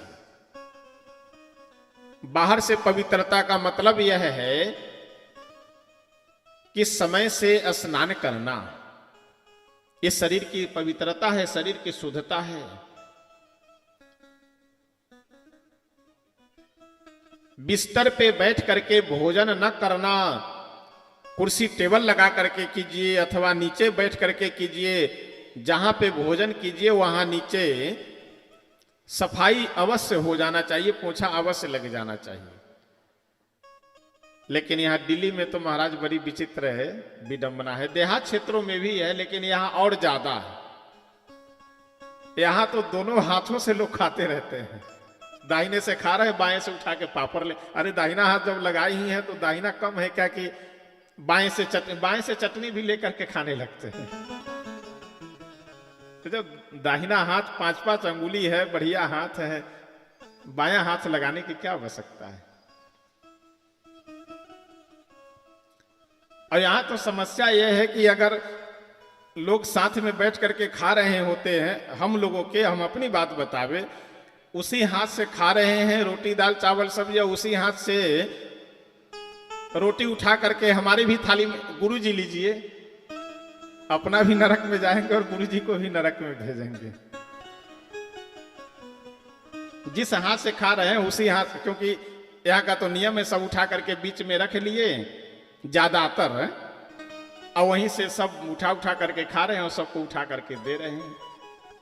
खा रहे हैं रोटी उठाए गुरु जी के थाली में रख दिए। नियम यह है कि जूठा ना खाना चाहिए और ना ही खिलाना चाहिए। और जूठा का मतलब क्या है? अगर मुख से लगा तो वह जूठा हो गया। चाहे आप गिलास से पानी पी रहे हो, चाहे आप कुछ खा रहे हो, चाय पी रहे हो, तो हाथ जूठा हो गया। इसलिए जूठे का ध्यान रखना चाहिए। देखिए, गलत स्वप्न देखना, बीमार होना, इन सब के पीछे एक बहुत बड़ा कारण ये जूठे आदि का ध्यान न रखना है। टेबल कुर्सी है, नीचे बैठने की व्यवस्था है, तो फिर बिस्तर पे बैठ करके क्या खाना? खाने पीने की शुद्धता रखनी चाहिए। समय से स्नान होना चाहिए। एक बहुत सुंदर श्लोक प्रसिद्ध है कि सतम विहाय भोक्तव्यम सहस्त्रम स्नानमाचरेत लक्ष्यम विहाय परोपकारम सर्वम त्यक्त्वा हरिम भजेत। 100 काम छोड़ करके भोजन करना चाहिए, 1000 काम छोड़ करके स्नान करना चाहिए, 1,00,000 काम छोड़ करके सत्कर्म करना चाहिए, परोपकार करना चाहिए, भगवान की भक्ति करनी चाहिए। और नीतिकार कहते हैं कि सर्वम त्यक्त्वा हरिम भजेत। जब भगवान का भजन करने का समय आवे, भगवान की भक्ति करने का समय आवे, तो सब छोड़ करके भगवान की भक्ति करनी चाहिए। इसका भाव आप लोगों को लग रहा होगा कि सब छोड़ना मतलब घर उड़ छोड़ करके भजन करना। ऐसी बात नहीं है। जिस समय हम जप करने के लिए, जिस समय हम पूजा करने के लिए बैठ रहे हैं, उस समय मन से सर्वम त्यक्त्वा हरिम भजेत। पूजा के समय, अनुष्ठान के समय, जप के समय, भजन के समय मन से सारी बातों को निकाल करके बस एक नियम, एक बात कि प्रभु का हमें भजन करना है। तुलसी बाबा कहते हैं कि पुर नर नारी सुभग सुचि और सब संत हैं। ये संत शब्द किसके लिए प्रयोग किया जाता है? साधु के लिए। लेकिन यहां तुलसी बाबा किनके लिए प्रयोग कर रहे हैं? सभी जनकपुर वासियों के लिए। जितने भी स्त्री पुरुष हैं सब संत हैं, क्योंकि संत का अर्थ होता है जिनका स्वभाव सहज हो, सरल हो, जो निर्मल मन के हो, छल कपट प्रपंच वाले न हो। वह चाहे पैंट पहने हो, चाहे पैजामा पहने हो, चाहे लुंगी धोती पहने हो, चाहे जिस वेश में है, वह संत ही है। इसीलिए तुलसी बाबा कहते हैं कि जनकपुरवासी जितने भी हैं वे सब क्या हैं? सब संत हैं। पूरे नर नारी सुभग सुच संता धर्मशील ज्ञानी गुणवंता। पुर नर नारी सुभग सुचि संता धर्मशील ज्ञानी गुणवंता। सब धर्मात्मा हैं, पढ़े लिखे ज्ञानी हैं, विद्वान हैं। धर्मशील ज्ञानी गुणवंता, सब गुणवान हैं, सब कुशल हैं। जनकपुर में श्री राम लखन लाल जी को लेकर के विश्वामित्र बाबा नगर के पास में गए। जनकपुर नगर के बाहर ही एक बड़ा ही सुंदर आम का बगीचा है। उस बगीचे में ही विश्वामित्र जी अपने सभी शिष्यों के साथ बैठ गए और नगर के अंदर सूचना भेजवा दिए कि विश्वामित्र जी चल करके आए हैं। श्री जनक जी महाराज अपने समस्त मंत्रिमंडल को, जनक जी के कुल पुरोहित हैं, कुल गुरु हैं श्री सतानंद जी को साथ में लेकर के आए।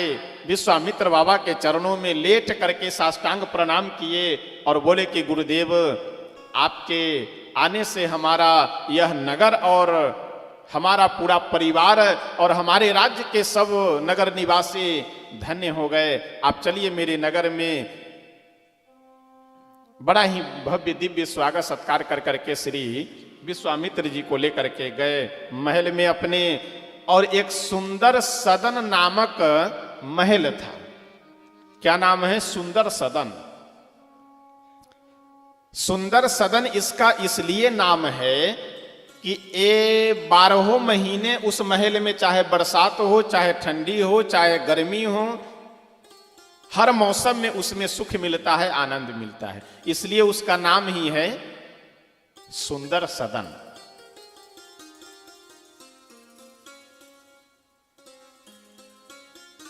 श्री राम कथा अभी सुनने का संस्कार आप सबको उतना नहीं है, तो थोड़ी गंभीरता लग रही होगी, थोड़ा सा कठिन लग रहा होगा, लेकिन धीरे धीरे जब 1 2 बार 3 बार सुनेंगे तो फिर तब अभ्यास हो जाएगा सुनने का। 1 2 बार तो समझने में अभी लगेगा, 1 2 बार 3 बार जब समझ लेंगे तब फिर हमें कहने में भी उस समय सुलभता रहेगी और आपको सुनने में भी सुलभ होगा। सुंदर सदन सुखद सब काला, तहां बासुले दिन भुआला। श्री जनक जी महाराज विश्वामित्र जी को कैसे महल में ठहराए?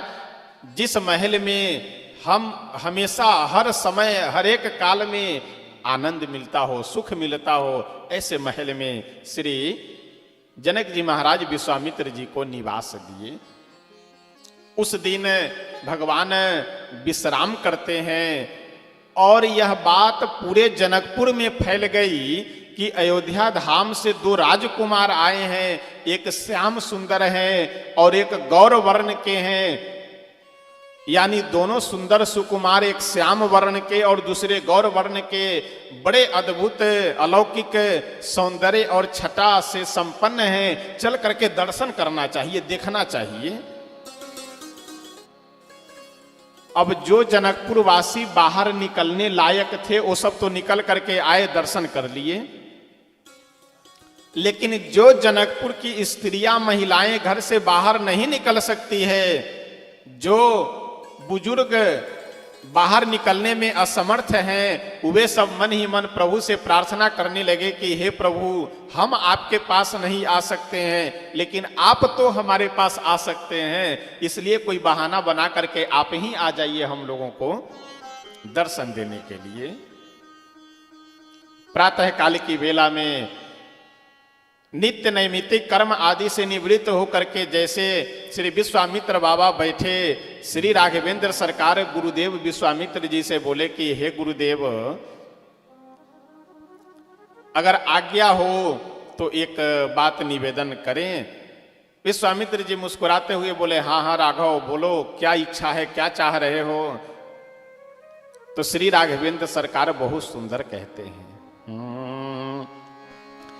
नाथ लखन पुर देखन चाहि, नाथ लखन पुर देखन चाहि, नाथ लखन पुर देखन चाहि, नाथ लखन पुर देखन चाहि, नाथ लखन पुर देखन चाहि, नाथ लखन पुर देखन चाहि, प्रभु सकोच डर प्रगट न काहि,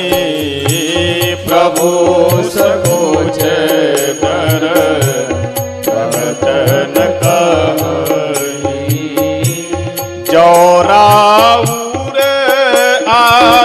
आयसु में पावो जो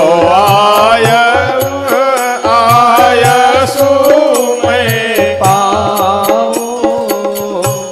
नगर दिखाई तुरत ले आवो नगर दिखाई तुरत ले आओ। ओ नाथ लखन पुर देखन चाहे नाथ लखाना पुरा देखन चाहे। श्री राघवेंद्र सरकार कहते हैं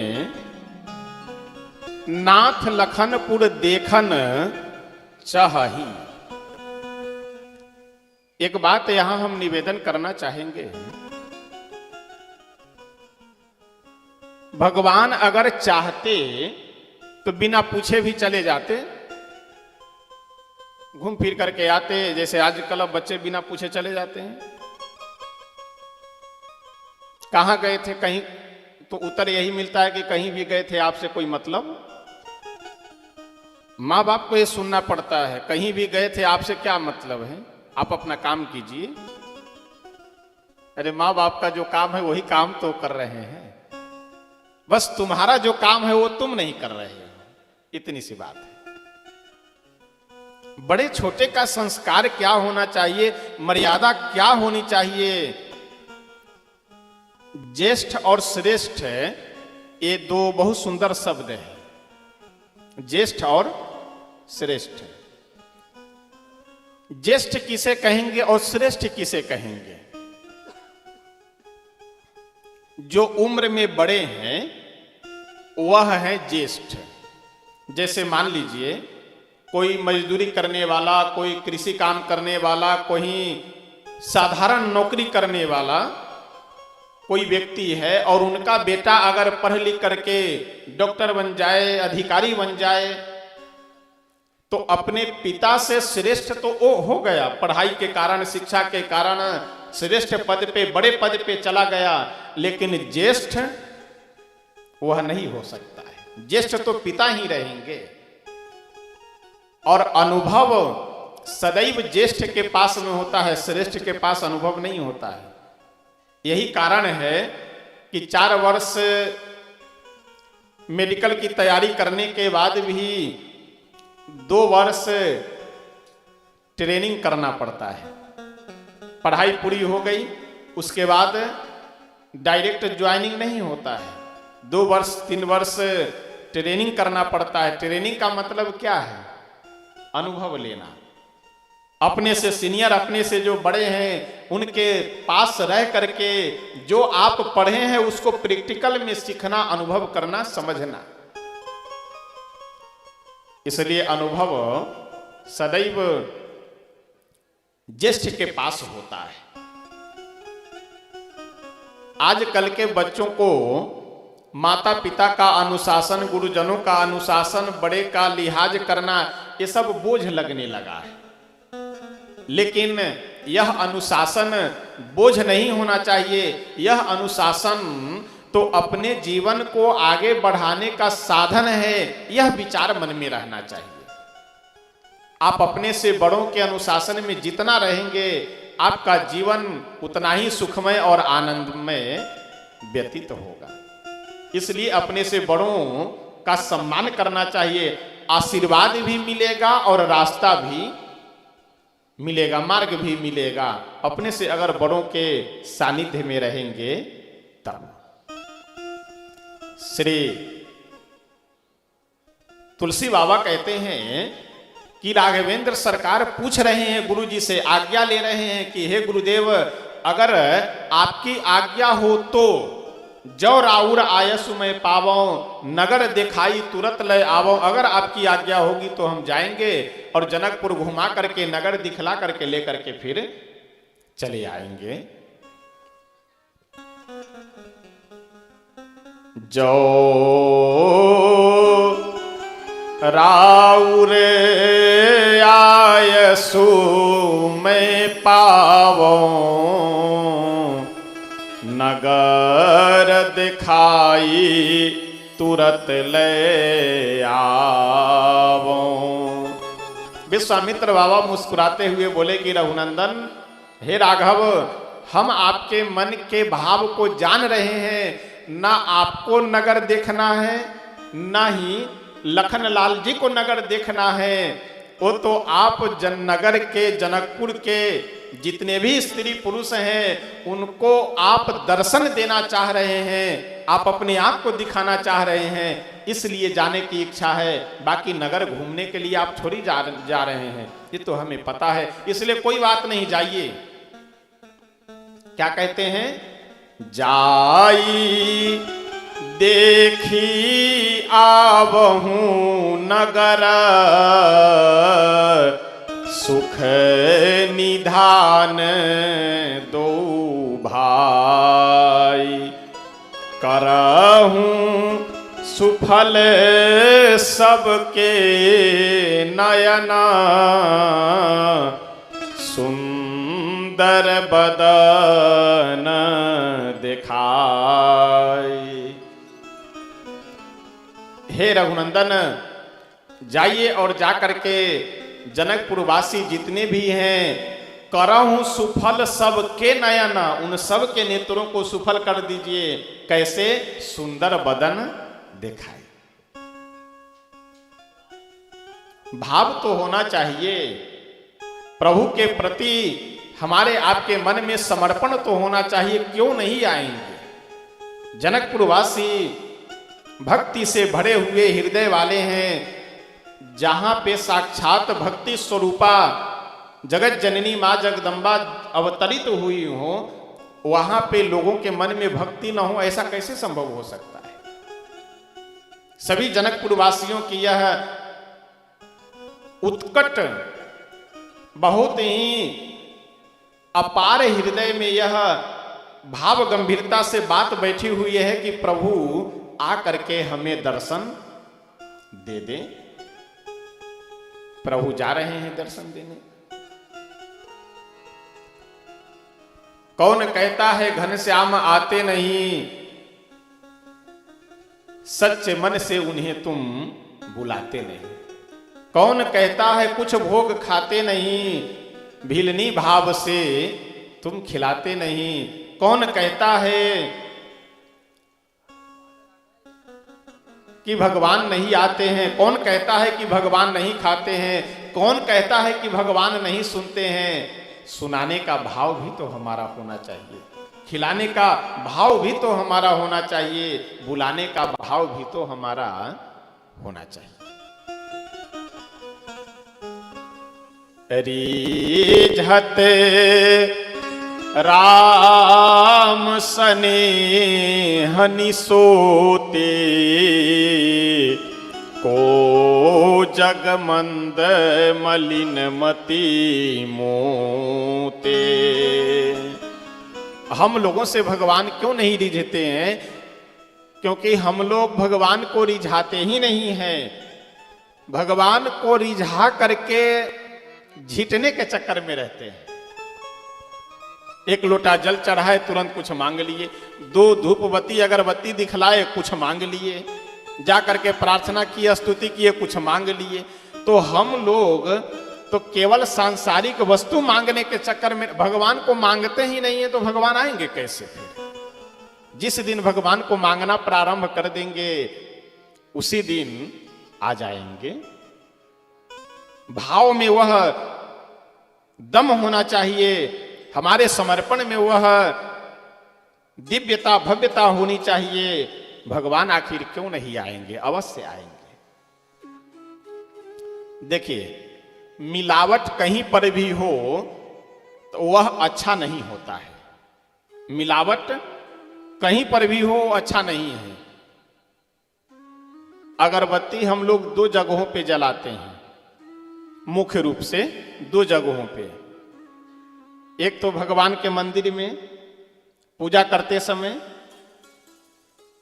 और दूसरे अपने कमरे में सोते समय। भगवान के मंदिर में जो अगरबत्ती जलाते हैं वो भगवान को बुलाने के लिए, और घर में जो मच्छर यानी मोर्टिन जो मच्छर अगरबत्ती जलाते हैं वो किस लिए? मच्छर को भगाने के लिए। लेकिन भगवान के मंदिर में जो अगरबत्ती जलाते हैं वहां हमारे भाव में मिलावट है, इसलिए भगवान आते नहीं। और घर में जो मोर्टिन मच्छर अगरबत्ती जला रहे हैं उस सामान में मिलावट है, इसलिए मच्छर जाते नहीं। आप मोर्टिन जलाइए कई बार, उस मच्छर अगरबत्ती पे ही 2-4 मच्छर बैठे हुए आपको मिलेंगे। अब भाषा नहीं समझ में आती है उन सब की, नहीं तो शायद हो सकता है कहीं बैठक कर रहे होंगे सब कि आज हमला किधर करना है। भगवान की व्यवस्था है, मनुष्य की व्यवस्था में हमेशा परिवर्तन की आवश्यकता है, लेकिन भगवान की व्यवस्था में कोई परिवर्तन की आवश्यकता नहीं। और ईश्वर जिसे जो बना दिए वह जन्मजात वही बना रहता है। पैथोलॉजी की पढ़ाई करने के लिए यहां 4 वर्ष पढ़ना पड़ता है। 4 वर्ष पढ़ने के बाद भी जल्दी नस नहीं मिलता है कि कहां से खून निकाले, लेकिन मच्छर जन्मजात पैथोलॉजिस्ट है, एकदम वहीं पे अपना वो सुई लगाता है कि जहां से पूरे शरीर का खून खींच ले। कोई ट्रेनिंग नहीं, कोई उसको ट्रेनिंग सुई देने का नहीं देता है, वो जन्मजात मच्छर पैथोलॉजिस्ट है, उसे भगवान ही बना करके भेजे हैं। इसलिए ये सब ईश्वर की जो व्यवस्था है वह स्वतः सिद्ध व्यवस्था है। व्यवस्था हम लोगों के बनाने में हमेशा परिवर्तन की, बदलाव की जरूरत है। ईश्वर की बनाई हुई व्यवस्था में कोई बदलाव की आवश्यकता नहीं है।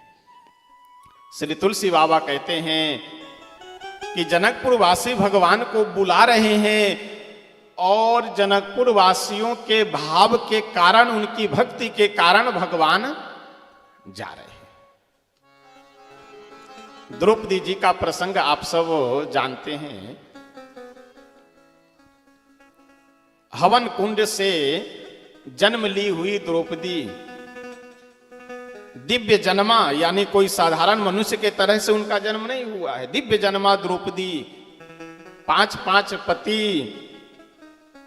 ज्यादा प्रसंग को विस्तार नहीं करेंगे, केवल निवेदन उनके भाव को कर करके हम आगे बढ़ेंगे कि द्रौपदी जी के जो 5 पति हैं युधिष्ठिर आदि, जब जुए में द्रौपदी को भी हार गए और दुर्योधन के द्वारा आदेश पा करके दुशासन गया और खींचते हुए लेकर के भरी सभा में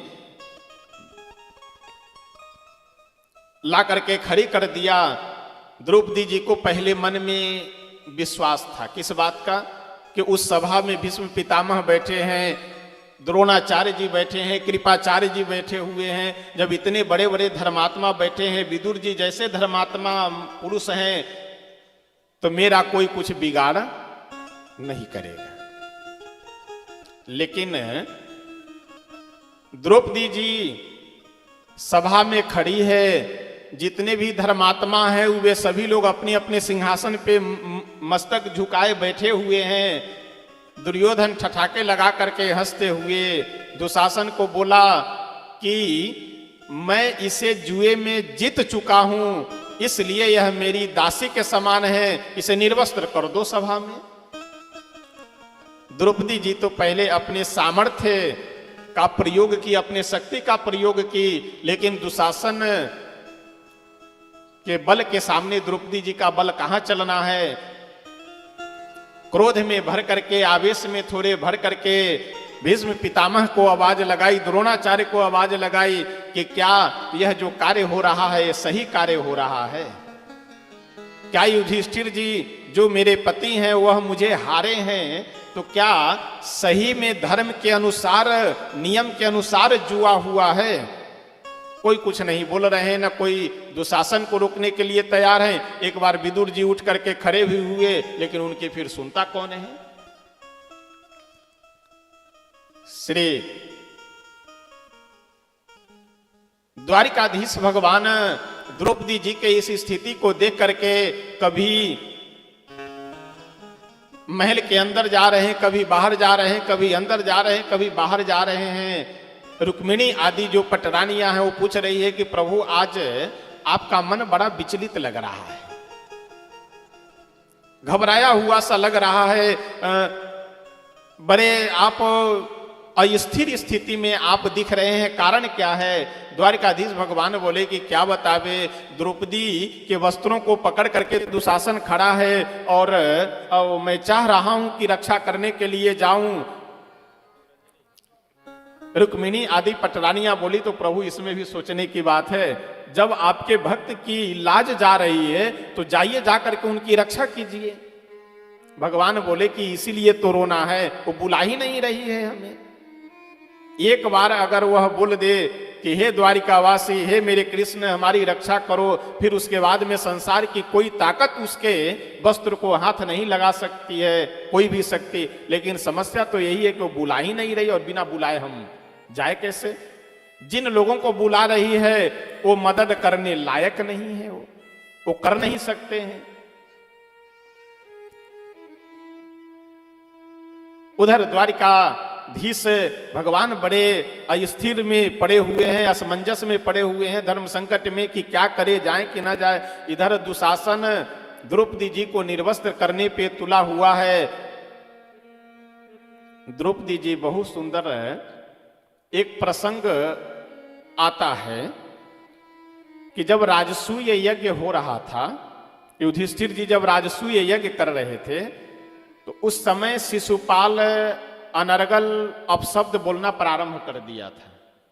शिशुपाल का वध करने के लिए जैसे ही भगवान अपने हाथ में आवेश में भर करके चक्र सुदर्शन को प्रकट किए तो चक्र सुदर्शन का कुछ नोक अंगुली में लग गया, जिसके कारण अंगुली से खून निकलने लगा। द्रौपदी जी युधिष्ठिर जी के वाम भाग में खड़ी थे। जैसे देखी कि श्री द्वारिकाधीश के अंगुली से रक्त प्रवाह हो रहा है, खून गिर रहा है, रक्त बह रहा है, तुरंत अपने उस मांगलिक साड़ी के पल्लू के किनारे से थोड़ा सा भाग फाड़ करके और प्रभु के अंगुलियों पे लपेट करके श्री द्वारिकाधीश भगवान बोले कि द्रौपदी, इतने कीमती वस्त्र और मांगलिक अपने इस वस्त्र को फाड़ करके अंगुली पे मेरे लगा दी, क्या कारण है? द्रौपदी जी बोली कि हे घनश्याम, प्यारे घनश्याम, यदि काम आए आपके तो काढ़ दूं नसों को, ये तो रेशम के धागे हैं साधारण, इनका कौन मोल करे? न दुल्हा के जोड़े हैं, न दुल्हन के जोड़े हैं, न दुल्हा के बागे हैं। कि हे घनश्याम, हे द्वारिकाधीश, ये तो साधारण से धागे हैं, इसका कौन मोल है आपके सामने? धागे हैं अभागे, जो बढ़े नहीं आगे, भाग उन्हीं के जागे हैं जो उंगली पे लागे हैं। इस पूरे वस्त्र में भाग्यशाली तो यही धागे हैं जो धागे आपके उंगली पर लगे हैं। श्री द्वारिकाधीश भगवान बोले कि द्रौपदी, ये जो तुम मेरे ऊपर ऋण चढ़ा दी हो, इस ऋण का बदला आने वाले समय में एक एक धागे के बराबर हजार हजार वस्त्र दे करके मैं चुकाऊंगा इस ऋण को। ये तो भगवान की बात है। भगवान स्वयं श्रीमद् भगवद गीता में कहते हैं कि स्वल्पमप्यस्य धर्मस्य त्रायते महतो भयात। अगर आप अपने जीवन में थोड़ा सा भी परोपकार किए हैं, थोड़ा सा भी अगर धर्म किए हैं, तो आने वाले समय में बहुत बड़े भय से आपकी रक्षा करेगा वो कर्म। इसलिए सत्कर्म करना चाहिए। जहां भी अवसर मिले आशीर्वाद लेने का लेना चाहिए, जहां भी अवसर मिले सेवा करने का चूकना नहीं चाहिए, अवश्य सेवा करनी चाहिए। पता न किनका आशीर्वाद कहाँ काम कर जाए, पता न कौन सी सेवा कहां पे फलीभूत हो जाए हमारे जीवन में। इसलिए सेवा और आशीर्वाद दोनों से कभी भी वंचित नहीं रहना चाहिए, कभी भी चूकना नहीं चाहिए। श्री द्रौपदी जी चारों तरफ देखने के बाद समझ गई कि अब कोई हमारी रक्षा के लिए नहीं आएंगे, तो दोनों हाथ ऊपर उठा करके और श्री द्वारिकाधीश भगवान को पुकारती हुई बोली कि हे द्वारिकावासी, हे मेरे कृष्ण, हे हमारे श्याम सुंदर भगवान, मेरी रक्षा कीजिए, रक्षा कीजिए। जैसे प्रभु का नाम लिए सो एक कवि बहुत सुंदर वर्णन करते हुए कहते हैं कि प्रभु किसी को दिखाई नहीं दे रहे हैं, सभा में बैठे हुए किन्हीं को भी द्वारिकाधीश नहीं दिखाई दे रहे हैं। क्या दिखाई दे रहा है? बस कहीं से वस्त्र द्रौपदी जी के शरीर में प्रवेश कर रहा है और दुशासन खींचे जा रहा है, खींचे जा रहा है। दुर्जन दुशासन दुकुल गयो दीन बंधु, दीन हो के द्रुपद दुलारियों पुकारी हैं। आपन सुबल छाड़ी ठाढ़े पति पारथ थे, भीम महाभीम ग्रीव नीचे करी डारी है। अंबर लव अंबर पहाड़ कियो शेष कवि, भीषम करण द्रोण सब यूं बिचारी है। सारी मध्य नारी है कि नारी मध्य सारी है, सारी ही की नारी है कि नारी ही की सारी है। कोई समझ नहीं पा रहे हैं कि द्रौपदी जी साड़ी की बनी हुई है कि साड़ी की ही द्रौपदी आज बन गई हुई है। 10 सहस्त्र गज बल घट्यो, घट्यो न 10 गज चीर। 10,000 राजाओं का बल था दुशासन के शरीर में। खींचते खींचते पसीने से तरबतर हो गया, लंबी लंबी सांसें चलने लगी, थक करके गिर गया, बैठ गया वहीं। लेकिन द्रौपदी जी के एक किसी भी अंग पे थोड़ा सा भी, एक सुत भी अंग को निर्वस्त्र नहीं कर पाया। एक बहुत सुंदर श्लोक है कि अरक्षितम तिष्ठति दैव रक्षितम, सुरक्षितम दैव हतम विनश्यति। जीवत्यनाथोपि वने विसर्जितः, कृत प्रयत्नोपि गृहे न जीवति। जिसे प्रभु रक्षा करना चाहते हैं उसको कोई मार नहीं सकता है, और जिसे प्रभु नहीं रक्षा करना चाहते हैं उसे कोई बचा नहीं सकता है। मनुष्यों के घर में बच्चे का जन्म होता है तो इतनी सारी सुविधाएं हैं, फिर भी बहुत सारे बच्चे दुर्भाग्यवश चले जाते हैं। वन में जंगल में पशुओं की कौन सी व्यवस्था है, लेकिन फिर भी उसके बच्चे स्वस्थ रहते हैं। भगवान ही तो रक्षा कर रहे हैं, भगवान ही तो सबको बचा रहे हैं। इसलिए नर की चेती ना चले, हरि चेते तत्काल। बलि ने चाहा स्वर्ग को भेज दिए पाताल। मनुष्य की सोची हुई बातें पूरी नहीं होती है, वो तो जो प्रभु जब जिससे जो कराना चाहते हैं वही होता है। द्रौपदी जी प्रभु को जब तक नहीं पुकारी थी तब तक भगवान नहीं आए। जिस समय प्रभु को पुकारे उस समय प्रभु आकर के विराजमान हो गए। तो इसलिए हम लोगों की भी यही विडंबना है कि हम लोग इधर उधर के लोगों पे ज्यादा विश्वास में पड़े रह जाते हैं, और जो हमारी रक्षा करने वाले हैं, जो हमें बचाने वाले हैं, वहां तक हम पहुंच ही नहीं पाते हैं। इसलिए सबके साथ हम लोगों का प्रेम रहना चाहिए, सबके साथ हम लोगों का स्नेह रहना चाहिए, लेकिन विश्वास केवल प्रभु पे रहना चाहिए। कई बार आपको लोग कहते हुए मिलेंगे ना, भाई साहब क्या बतावे, फलाना आदमी हमारा एकदम दिल तोड़ दिया। भाई साहब आप दिल लगाए ही काहे थे उसे जो आपका दिल तोड़ दिया? विडंबना यह है हम लोगों की, जहां दिल लगाना चाहिए वहां दिमाग लगाते हैं, और जहां दिमाग लगाना चाहिए वहां दिल लगाते हैं। दिल लगाना चाहिए भगवान से तो वहां दिमाग लगाते, पता नहीं भगवान है कि नहीं है, अच्छा किन भगवान के पास जाने से लाभ मिलेगा, इनके पास जाए कि वहां जाए कि वहां, यानी भगवान में हम लोग दिमाग लगाते रहते हैं और संसार के लोगों में दिल लगाते, और हम लोग कहते भी हैं। कई बार सुनते होंगे ना, तमाम लोग यह कहते रहते हैं, अरे भाई साहब आप क्या बात करते हैं, आप तो हमें प्राणों से अधिक प्रिय हैं। प्राणों से अधिक, दिन में कम से कम 10 आदमी को ये बात कहते मिलते हैं। प्राणों से अधिक प्रिय हैं, प्राणों से ज्यादा प्रिय हैं, प्राणों से ज्यादा प्रिय हैं। ये तो कहिए कि प्राण बुरा नहीं मानता है न, कहीं अगर प्राण बुरा मान जाए और यह कहे कि अच्छा ठीक है, जब हमसे ज्यादा प्रिय है ये तो इसी को रखो, हम चलते हैं अब, तो काम बन जाएगा। तो हम लोगों के तो कथनी करनी में बहुत जमीन आसमान का अंतर है, बहुत बड़ा डिफरेंस है हमारे आपके कथनी करनी में।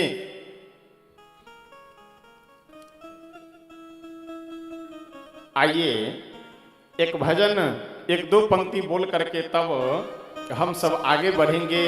प्रभु से प्रार्थना करते हैं कि प्रभु हम तो सांसारिक जीव हैं, हम तो संसार में फंसे हैं, लेकिन आप कम से कम हम लोगों को अपने चरण में हमें लगा करके रखिए। और विश्वास भी होना चाहिए कि हे प्रभु अभी तक हमारे जीवन में जो बीता सो अच्छा बीता, बस कृपा कीजिए कि आगे भी जो व्यतीत हो, जो बीते आपकी कृपा से अच्छा बीते।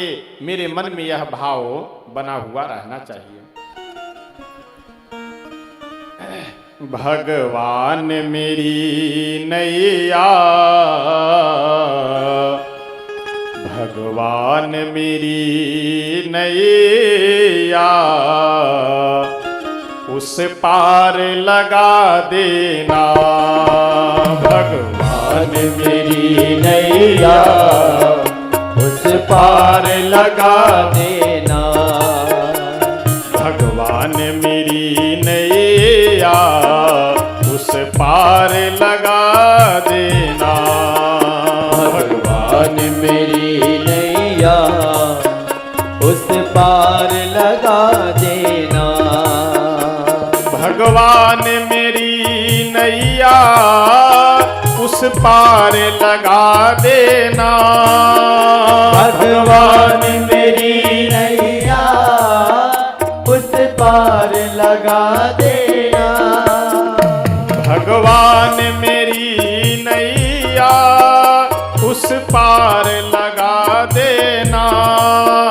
भगवान मेरी नैया, उस पार लगा देना। अब तक तो निभाया है, अब तक तो निभाया है, आगे भी निभा देना। अब तक तो निभाया है, आगे भी निभा देना। भगवान मेरी नैया, उस पार लगा देना।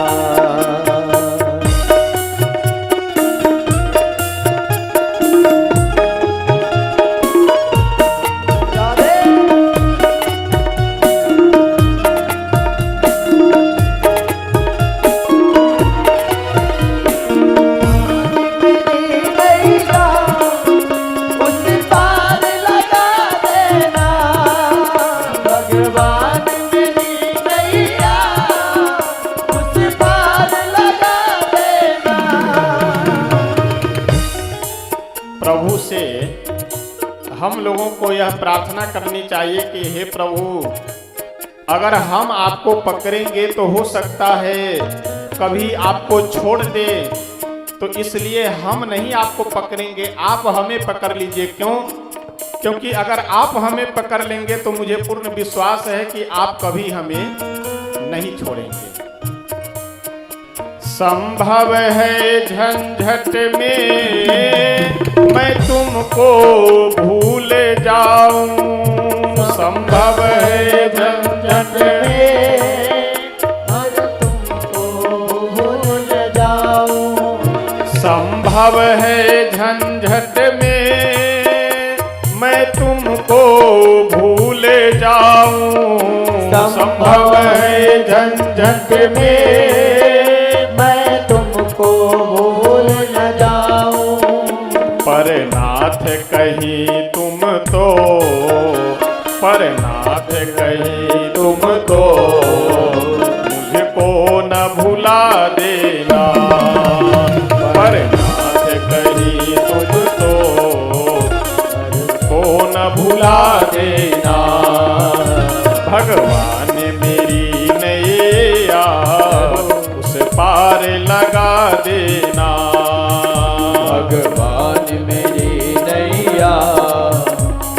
पार लगा देना।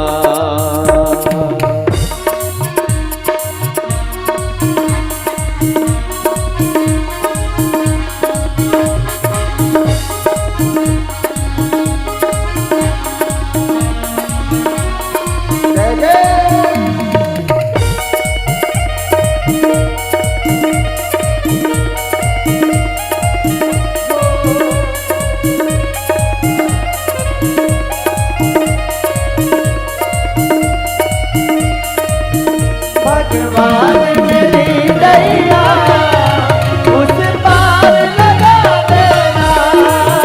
भगवान मेरी नैया उस पार लगा देना।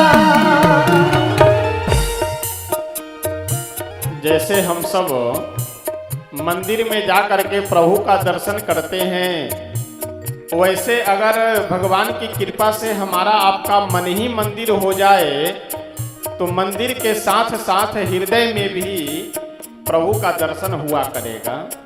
वही संत कहते हैं अगली पंक्ति में, हम सदा प्रभु तुमको मन में ही निहारेंगे। हम सदा प्रभु तुमको मन में ही निहारेंगे। हम सदा प्रभु तुमको मन में ही निहारेंगे। हम सदा प्रभु तुमको मन में ही निहारेंगे। तुम दिव्य ज्योति बनकर, तुम दिव्य ज्योति बनकर मन में ही रहा करना। तुम दिव्य ज्योति बनकर मन में ही रहा करना। भगवान मेरी नैया उस पार लगा देना। भगवान मेरी नैया उस पार लगा देना।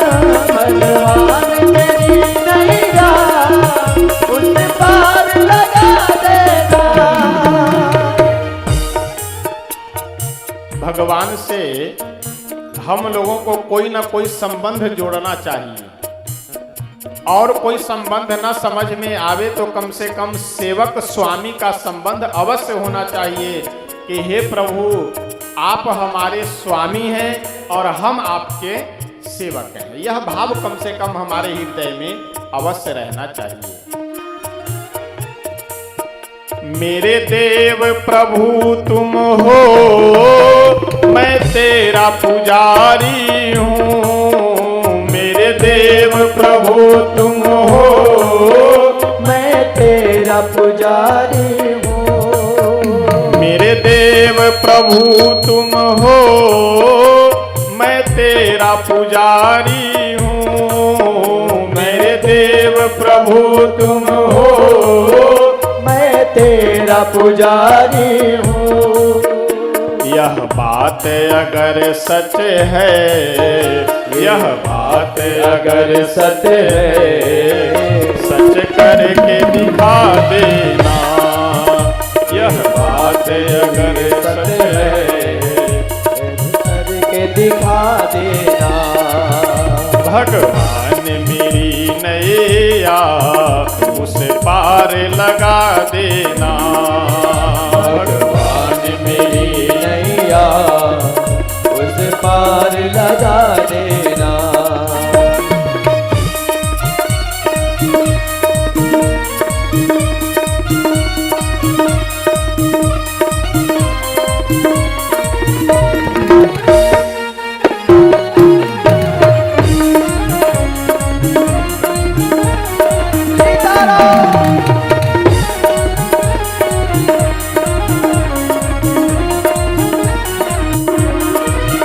भगवान मेरी नैया उस पार लगा देना, भगवान मेरी नैया उस पार लगा देना। भगवान मेरी नैया उस पार लगा देना, भगवान मेरी नैया उस पार लगा देना, भगवान मेरी नैया उस पार लगा देना, भगवान मेरी नैया उस पार लगा देना। अब तक तो निभाया है, अब तक तो निभाया है, आगे भी निभा देना, अब तक तो निभाया है, आगे भी निभा देना। भगवान मेरी नैया उस पार लगा देना, भगवान मेरी नैया उस पार लगा देना, भगवान मेरी नैया उस पार लगा देना, भगवान मेरी नैया उस पार लगा देना। श्री सीताराम भगवान की अब तक तो निभाया है, आगे भी निभा देना। सुख हो दुख हो जो कुछ भी हमारे जीवन में मिला है अथवा मिल रहा है हमारे कर्मों का फल है। बस जिस स्थिति में भी रहें उस स्थिति में हम आपका बन करके रहें प्रभु, बस इतनी कृपा बना करके आप रखिए।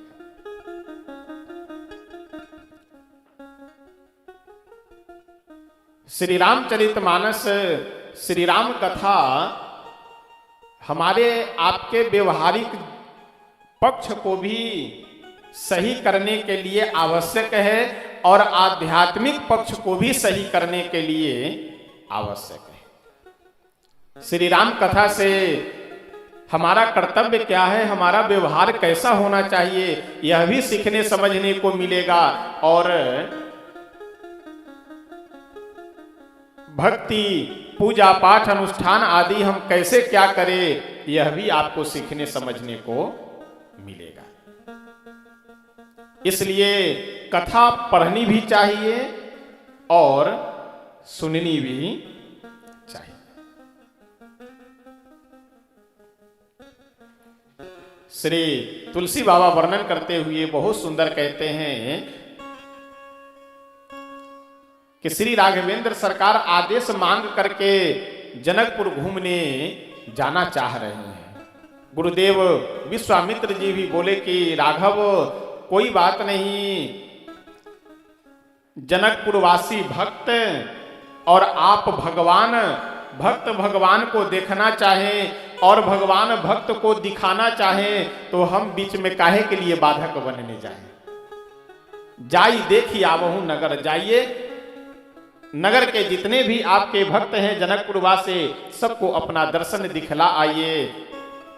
करहु सुफल सबके नयन सुंदर बदन दिखाई, अपना सुंदर बदन दिखला करके सबके नेत्र को सफल बना करके आइए।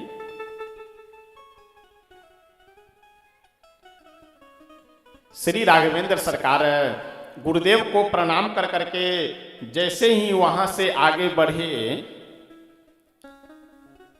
सो जनकपुर के जितने भी बच्चे थे छोटे छोटे भगवान के समकक्ष के यानी 10-15 वर्ष के आसपास के, वे सभी बच्चे आगे पीछे लग गए। कोई तो प्रभु को का हाथ पकड़ करके इधर ले जा रहा है, कोई हाथ पकड़ करके उधर ले जा रहा है। हे राजकुमार जी, चलिए हम आपको श्री जनक जी महाराज का महल दिखलाते हैं। कोई राजकुमार हाथ पकड़ करके दूसरी ओर खींचने लगे, नहीं नहीं हे राजकुमार जी चलिए, हम आपको श्री जनक जी महाराज का जो दिव्य दरबार है वह दिखलाते हैं। श्री तुलसी बाबा कहते हैं, देखन नगर भूप सुत आए, समाचार पुरबासिन पाए। सभी जनकपुरवासी को जैसे ही यह सूचना मिली कि दोनों राजकुमार जो विश्वामित्र बाबा के साथ चल करके आए हैं जनकपुर में, वो नगर घूमने के लिए आ रहे हैं, तो सब क्या करने लगे, धाये दौड़ पड़े। कैसे दौड़ पड़े, तो धाम काम सब त्यागी, सब काम छोड़ करके भगवान को पाने के लिए दौड़ पड़े। और हम लोग काम के चक्कर में भगवान को छोड़ देते हैं। तुलसी बाबा कहते हैं कि जनकपुर वासी सब काम त्यागी, अपना सब काम छोड़ करके भगवान को पाने के लिए दौड़ रहे हैं। हम लोग तो एक फुट्टी कौड़ी का अगर काम हो, एक पैसे का काम हो, उसके लिए भगवान को छोड़ देते हैं।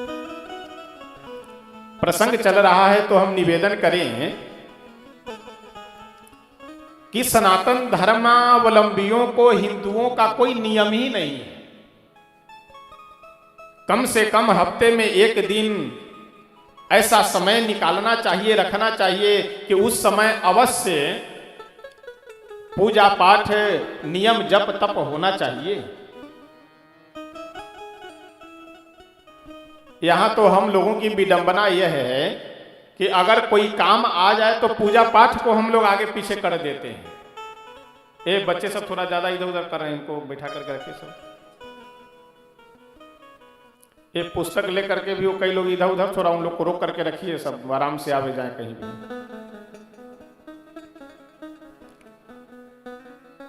श्री सीताराम भगवान की जय।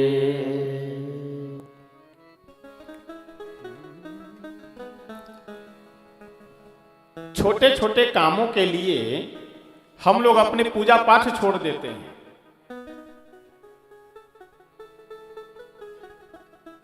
यहां की बात नहीं है, हर जगह की बात है। अरे भाई साहब आप कथा में नहीं आ रहे, अरे क्या बतावे दुकान बढ़ाने में विलंब हो जाता है, अरे 10-15 मिनट आगे पीछे आप कर दीजिए। भाई साहब कथा में आ नहीं रहे, अब क्या बतावे एक काम आ गया था, उसी काम में लग गए हैं, आते हैं किसी दिन। काम के चक्कर में जब हम लोग राम जी को छोड़ देते हैं तो समय से फिर राम जी कहाँ मिलेंगे, काम ही तो मिलेगा। काम करते रहिए, बुढ़ापे तक हाथ कांप रहा है, कांप रहा है, लेकिन फिर भी गद्दी पे बैठे हुए हैं। इसलिए सबकी एक सीमा है, कमाने की भी एक सीमा है, खर्च भी करने की भी एक सीमा है। समय का सदुपयोग जीवन में हम लोगों को करना चाहिए। तुलसी बाबा कहते हैं कि जनकपुर वासी भगवान का दर्शन करने के लिए धाये दौड़ पड़े, धाम काम सब त्यागी, मनहु रंक निधि लूटन लागे। जैसे कोई महान गरीब कंगाल आदमी कोई बहुत बड़ा खजाना पा जाए, उसे लूटने के लिए दौड़े, वैसे जनकपुर वासी दौड़ रहे हैं प्रभु का दर्शन करने के लिए। भाव की बात है, इसी भाव के कारण तो भगवान चल करके आए हैं इनके घर तक, नहीं तो क्या आवश्यकता थी।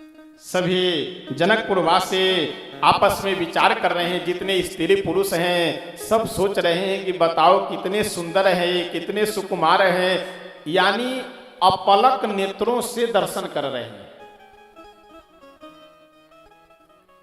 आपस में एक दूसरे से चर्चा कर रहे हैं कि जितनी भी महिलाएं हैं, जनकपुर की स्त्रियां हैं, वे सभी स्त्रियां आपस में चर्चा कर रही है, एक दूसरे से कह रही है, अरे सखी ये दोनों राजकुमार इतने सुंदर हैं, इतने सुंदर हैं कि हमें लगता है कि पृथ्वी पे तो कोई इतने सुंदर नहीं ही होंगे।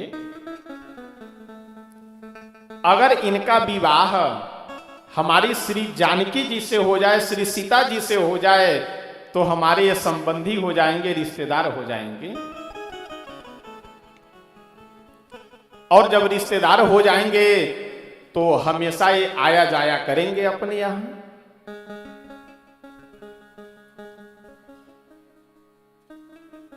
रिश्तेदारी में तो लोग आते जाते रहते हैं, लेकिन रिश्तेदारी में केवल आना जाना ही चाहिए, रहना नहीं चाहिए ज्यादा दिन। ज्यादा दिन अगर रहे तो फिर दुकान पे बैठा दिए जाएंगे कि थोड़ा 1 घंटे देखिए हम आते हैं, इसलिए ज्यादा दिन रहना नहीं चाहिए। एक आदमी के घर में आ गया एक रिश्तेदार और वो जाए ही ना, 2 दिन 4 दिन 5 दिन हफ्ता दिन हो गया, 10 दिन हो गया, और वो जो घर के व्यक्ति थे वो अपनी पत्नी से बोले कि अजीब ही रिश्तेदार है, जा ही नहीं रहा है, अब कैसे कहें कि आप जाइए। पत्नी बोली तो और बढ़िया बढ़िया व्यंजन और मिठाई सब खिलाइए, काहे के लिए जाएंगे जब बढ़िया बढ़िया खिलाएंगे तो। एक दोहा है, ज्वर, ज्वर यानी बुखार, ज्वर जुखाम और पाहुना, पाहुन कहते हैं रिश्तेदार को, ज्वर जुखाम और पाहुना, इनका एक उपाय अगर इनको भगाना हो तो, ज्वर को बुखार को भगाना हो, जुखाम को भगाना हो और रिश्तेदार को भगाना हो, ऐसा कीजिएगा नहीं। लेकिन अब प्रसंग चल रहा है तो उपाय बता दे रहे हैं, कहीं अगर मजबूरी में फंस जाइए और इसे अगर इज्जत प्रतिष्ठा को नीलाम करने वाले कोई रिश्तेदार होंगे तो क्या करेंगे आप।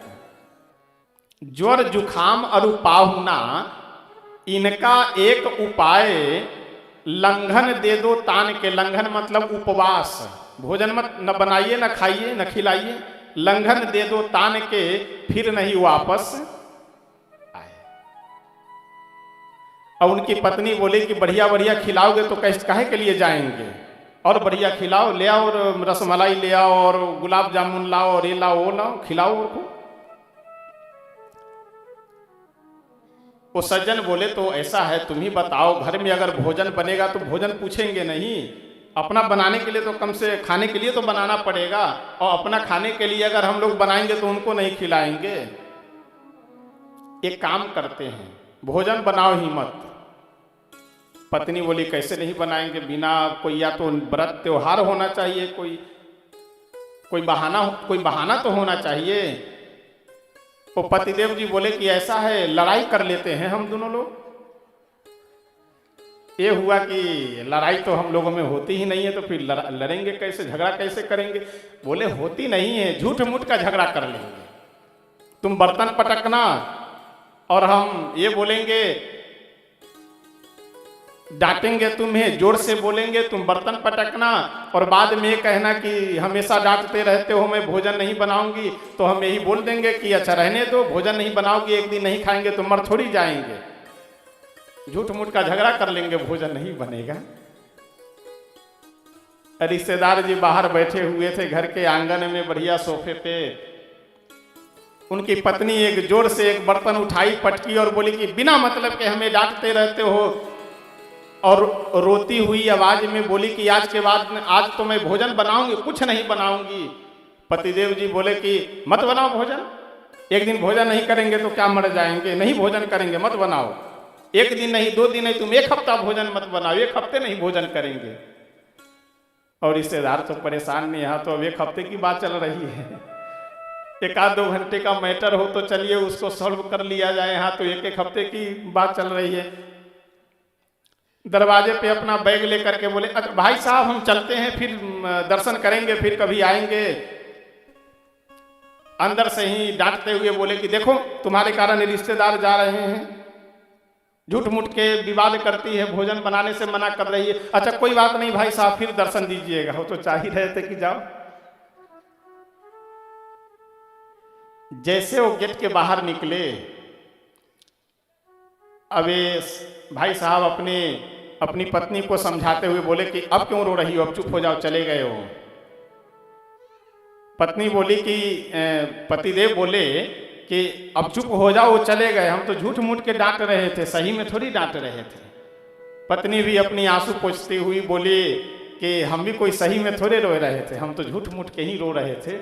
इतने में आ गए वो रिश्तेदार भी बैग लेकर के कि हम भी सही में थोड़े गए थे, हम भी तो झूठ मूठ के ही गए हुए थे। जब आप दोनों लोग झूठ मूठ के लड़ रहे हैं तो हम सही में कैसे चले जाएंगे? हम भी तो झूठ मूठ के ही गए हुए थे। ज्वर जुखाम और पाहुना इनका एक उपाय, लंघन दे दो तान के फिर नहीं वापस।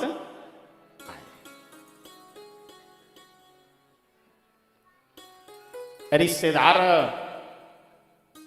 अगर बन जाए हमारे प्रभु, रिश्तेदार भी बनेंगे तो सर्वश्रेष्ठ रिश्तेदार यानी दुल्हा दामाद, जनकपुर के दामाद हो जाएंगे। अगर श्री जानकी जी से, श्री किशोरी जी से विवाह हो जाए तो सभी जनकपुर वासी आपस में चर्चा करते हुए कह रहे हैं कि ये दोनों राजकुमार अगर हमारे रिश्तेदार हो जाएं तो कितना अच्छा रहता।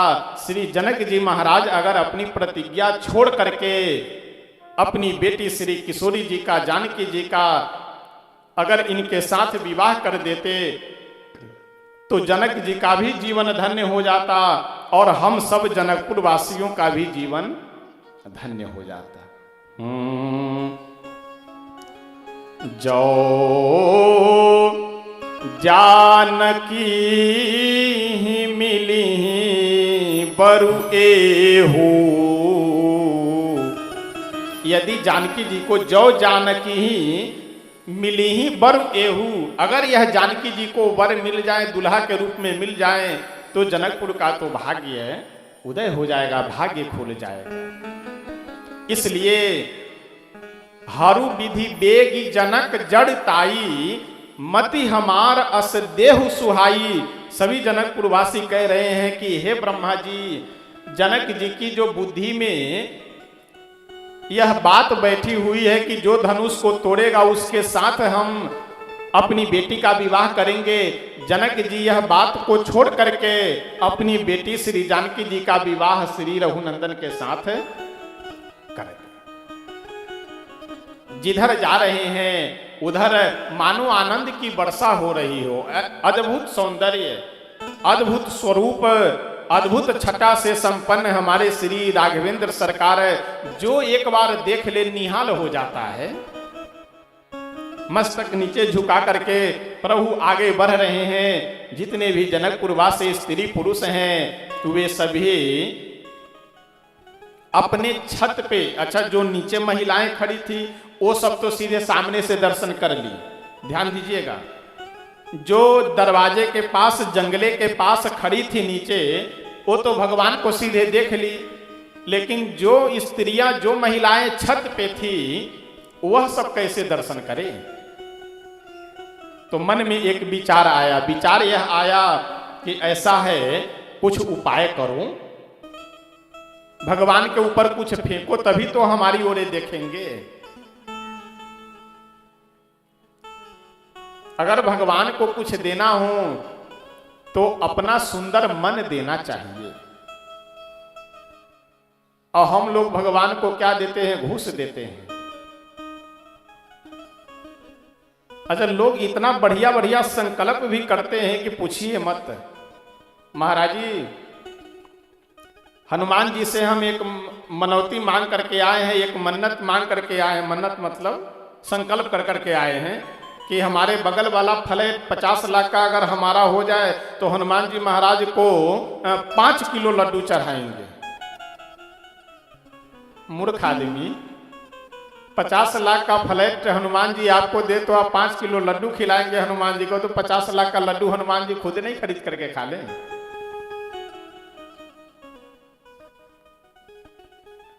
हमारा कर्तव्य है पूजा करना, उपासना करना, भक्ति करना, और अपनी जो समस्या हो, जो बात हो, निवेदन कर देना। यह मानना कि हमारा ये काम कर दीजिए तो हम आपको ये कर देंगे, हमारा ऐसा कर दीजिए तो हम आपको ऐसा कर देंगे, आपको ये एहसान कर रहे हैं भगवान पे। इसलिए हम लोग ये घूस देने वाला काम करते। और भक्ति साधन ये घूस का विषय नहीं है। भक्ति यह कुछ लेन देन का विषय नहीं है। निस्वार्थ भाव से जो प्रेम किया जाए वही भक्ति का स्वरूप है। कुछ नहीं चाहिए। क्या चाहिए? बस आप चाहिए और कुछ नहीं चाहिए। यह है भक्ति का स्वरूप। सभी जनकपुर की वह महिलाएं जो छत पे बैठी हुई हैं प्रभु का दर्शन करने के लिए, वे सब क्या कर रही हैं? तुलसी बाबा वर्णन करते हुए बहुत सुंदर कहते हैं कि पुष्प की वर्षा कर रही है, फूल फेंक रही है। हिया हरसही बरसही सुमना सुमुखी सुलोचनी वृंद जाही जहाँ जहाँ बंधु दो तहाँ तहाँ परमानंद। ही हर सही बर सही सुमना सुमुखी सुलोचनी वृंद, जो सुलोचनी महिलाएं हैं, जो जनकपुर की सुंदर महिलाएं हैं, यानी सब हैं, कोई एक दो व्यक्ति के लिए नहीं है संबोधन विशेषण तुलसी बाबा दे रहे हैं। जितने भी जनकपुर वासी स्त्री पुरुष हैं सब सुंदर हैं। छत पे खड़ी होकर के ये हर सही बड़ सही सुमना सुमुखी सुलोचनी वृंद, जहां जहां भगवान जा रहे हैं वहां वहां मानो आनंद की वर्षा हो रही है। भगवान के नेत्रों में ऐसी जादू है कि जिसकी ओर एक बार देख दे, ऐसी मोहनी है, ऐसा सम्मोहन है कि एक बार जिधर नेत्र चला जाए उधर के सब लोग पीछे पीछे चल पड़ते हैं। जहां एक बार देख दे सब उनकी ओर आकर्षित हो जाता है, मोहित हो जाता है। ऐसी मोहिनी जादू हमारे प्रभु के नेत्रों में है। ऐसे अद्भुत सौंदर्य से संपन्न, ऐसे अद्भुत छटा वाले हमारे प्रभु जनकपुर वासियों को धन्य कर रहे हैं।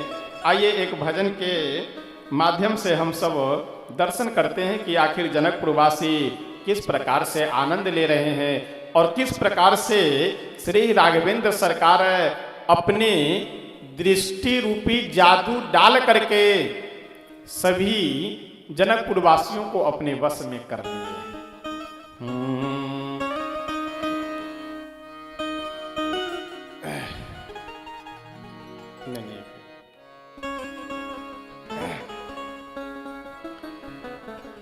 जादू भरे तेरी आंखें जिधर गई, जादू भरे तेरी आंखें जिधर गई, जादू भरे तेरी आंखें जिधर गई, जादू भरे तेरी आंखें जिधर गई, जादू भरी तेरी आंखें जिधर गई, जादू भरे तेरी आंखें जिधर गई, जादू भरी तेरी आंखें जिधर गई, नैनों की कटारी वारी मारी छोए मुए छतयन में उतर गई, जादू भरे तेरी आंखें जिधर गई, जादू भरे तेरी आंखें जिधर गई, जादू भरे तेरी आंखें जिधर गई, जादू भरी तेरी आंखें जिधर गई।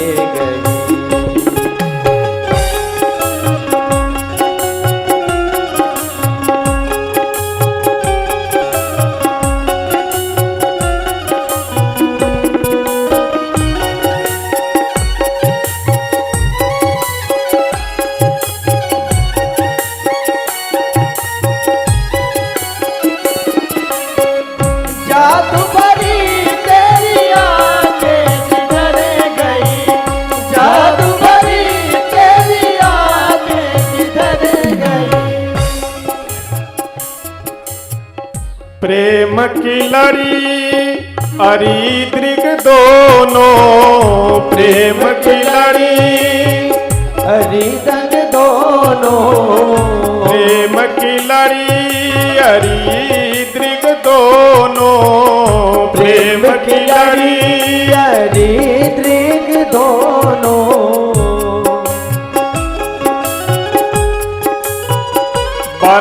पड़ी मोती से बिखर गए, बरस पड़ी मोती से बिखर गई, बरस पड़ी मोती से बिखर गए, बरस पड़ी मोती से बिखर गई।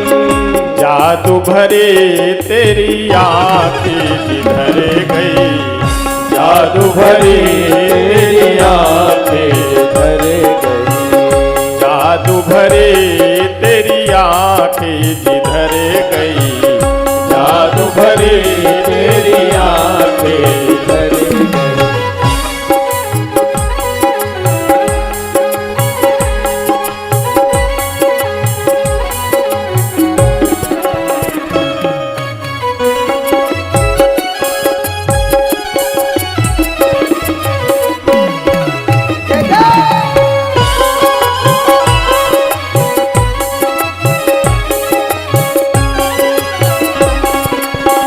जादू भरी तेरी आँखें जिधर गई, जादू भरी तेरी आँखें जिधर गई।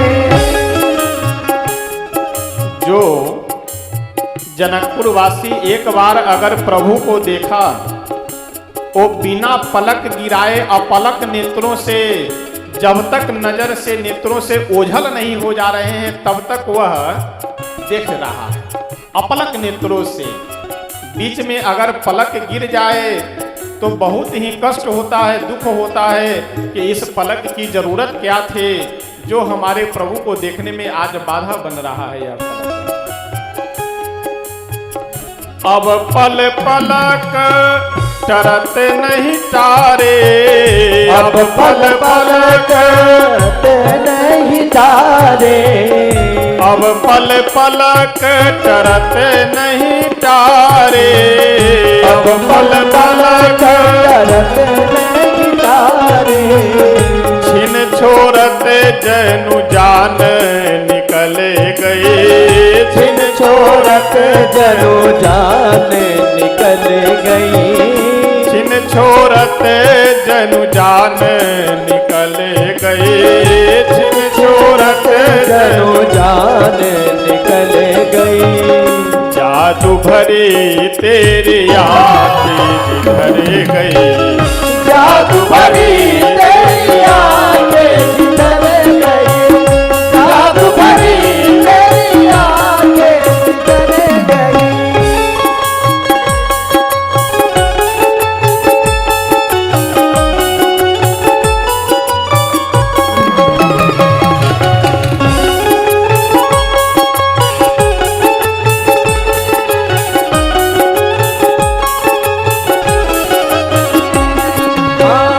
जादू भरी तेरी आँखें जिधर गई, जादू भरी तेरी आँखें जिधर गई। श्री राघवेंद्र सरकार का खिला खिला प्रसन्न मुख जो एक बार देख ले रहा है, वह सब कुछ भूल करके केवल नेत्रों में और हृदय में वह प्रभु का मुख मंडल ही दिखाई दे रहा है और कुछ नहीं दिखाई दे रहा है। मुकुलित ललित कली ही विकसित, मुकुलित ललित कली विकसित, मुकुलित ललित कली ही विकसित, मुकुलित ललित कली विकसित। प्रेम पराग सरस रस भरे गए, प्रेम पराग सरस रस भर गई, प्रेम पराग सरस रस भर गए, प्रेम पराग सरस रस भर गई। जादू भरे तेरी आँखें जिधर गई, जादू भरी तेरी आँखें जिधर गई, जादू भरे तेरी आँखें जिधर गई, जादू भरे तेरी आँखें भर गई।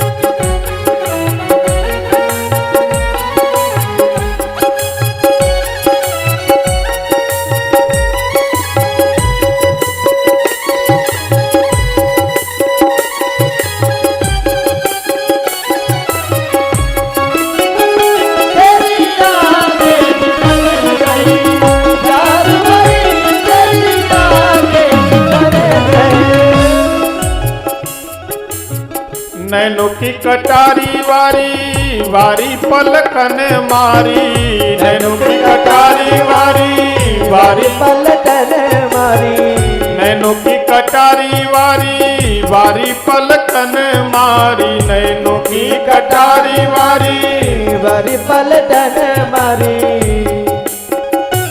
नैन से प्रभु के नैन को यहाँ संत कटारी कह रहे हैं। जैसे कटारी और तलवार में अंतर जानते हैं, तलवार में एक तरफ धार होती है और कटारी में दोनों तरफ धार होता है। जो आप तलवार सीधा देखते होंगे दोनों तरफ धार, यानी चाहे प्रभु को जिस किसी भी प्रकार से देख ले, जिस किसी भी भाव से एक बार देख ले तो वह प्रभु का हो जाता है। वही संत कह रहे हैं। नैनो की कटारी वारी वारी पलकन मारी, नैनो के कटारी वारी वारी पलटन मारी। छुई मुई जनु छतियन में उतर गए, छुई मुई जनु छतियन में उतर गई। जादू भरे तेरी आँखें धर गई, जादू भरे तेरी आँखें धर गई। जादू भरे तेरी आँखें किधर गई, जादू भरी तेरी आँखें किधर गई, जादू भरी तेरी आँखें किधर गई, जादू भरी तेरी आँखें किधर गई, जादू भरी तेरी आँखें किधर गई।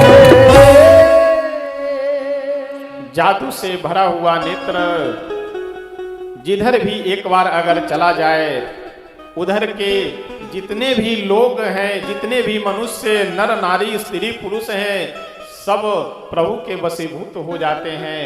ऐसी मोहनी मूरत इस सांवली सूरत में है कि पूछिए मत।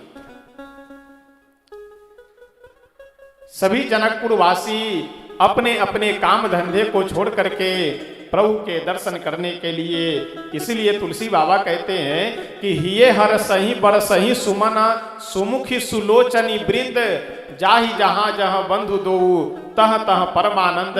चारों तरफ आनंद का माहौल है। सभी जनकपुर वासियों को दर्शन दे करके भगवान अब मन ही मन सोच रहे हैं। क्या सोच रहे हैं? कि अब गुरु जी के पास चलना चाहिए। और सोच ही नहीं रहे हैं, डर रहे हैं। कौन डर रहे हैं? भगवान डर रहे हैं। किनसे डर रहे हैं? गुरु जी से डर रहे हैं। आजकल समाज में जो अशांति घर परिवार में अमर्यादित स्थिति होने का कारण यही है कि डर खत्म हो गया, डर नहीं है।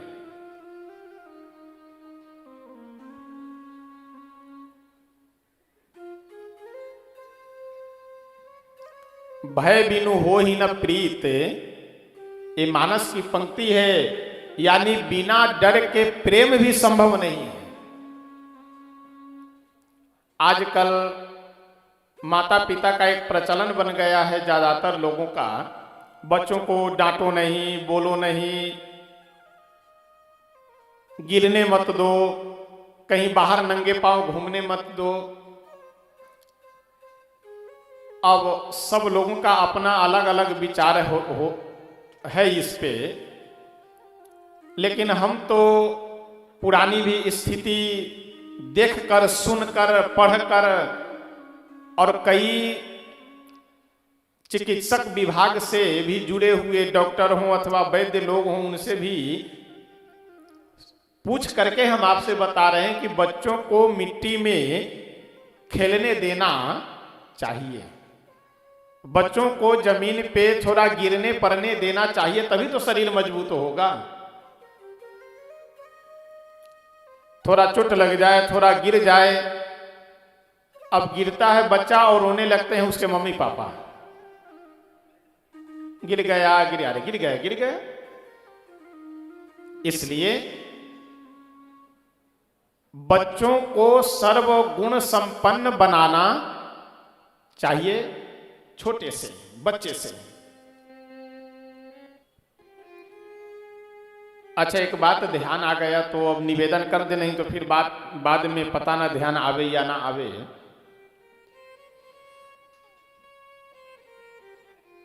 पढ़ाई में कोई कमी नहीं होनी चाहिए, खूब बढ़िया से पढ़ना चाहिए, पढ़ाना चाहिए। स्वयं भी पढ़िए, शादी विवाह होने के बाद बच्चे हैं, बच्चे को भी पढ़ाइए। पढ़ाई के साथ साथ मेरा यह विशेष प्रयास रहता है, अभी तो इधर 4-5 दिनों में अभी नहीं, एक बार भी निवेदन किए हैं तो इसीलिए ध्यान आया तो सोचे कि अभी निवेदन कर ही दे। पढ़ाई के साथ साथ कुछ न कुछ रोजगार यानी हुनर जिसे कहते हैं, रोजगार कहिए, हुनर कहिए, व्यापार कहिए, अपने बच्चों को अवश्य सिखलाना चाहिए लोगों को। चाहे वह गाड़ी बनाना हो, चाहे सब्जी बेचना हो, चाहे फल बेचना हो। आजकल देखिए मार्केट में जिस काम में ज्यादा पैसा है उस काम को बेकार और छोटा समझ करके हिंदू लोग छोड़ दिए और दूसरे लोग वही काम कर करके लाखों रोज कमा रहे हैं।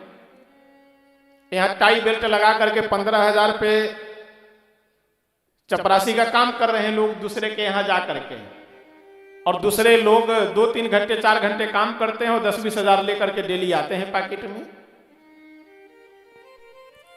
इसीलिए हमारे पूर्वज लोग, ऋषि महर्षि जो भी थे, कामों की व्यवस्था बनाए। एक अगर मोटरसाइकिल का पंचर बनाने का दुकान खोला हो, आप जाकर के पूछाइए, प्रतिदिन 1000, 2000, 4000 कमा रहा होगा।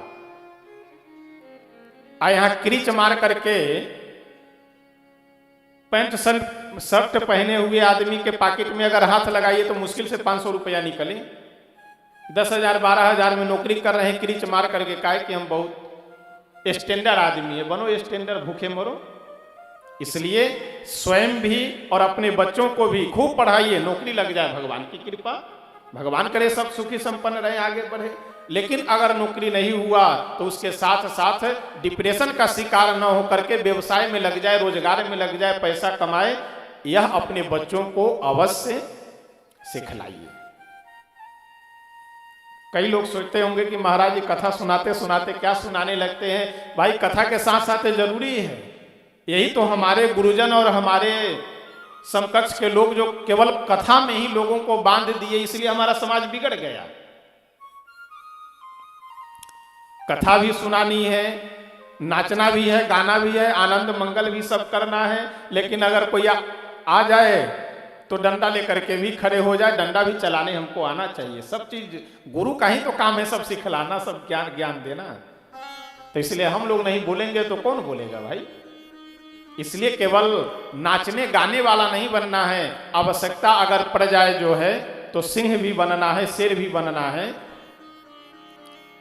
केवल नाचने गाने वाला नहीं बनना है। समय पड़ेगा तो हम भक्ति करेंगे, माला डुलाएंगे।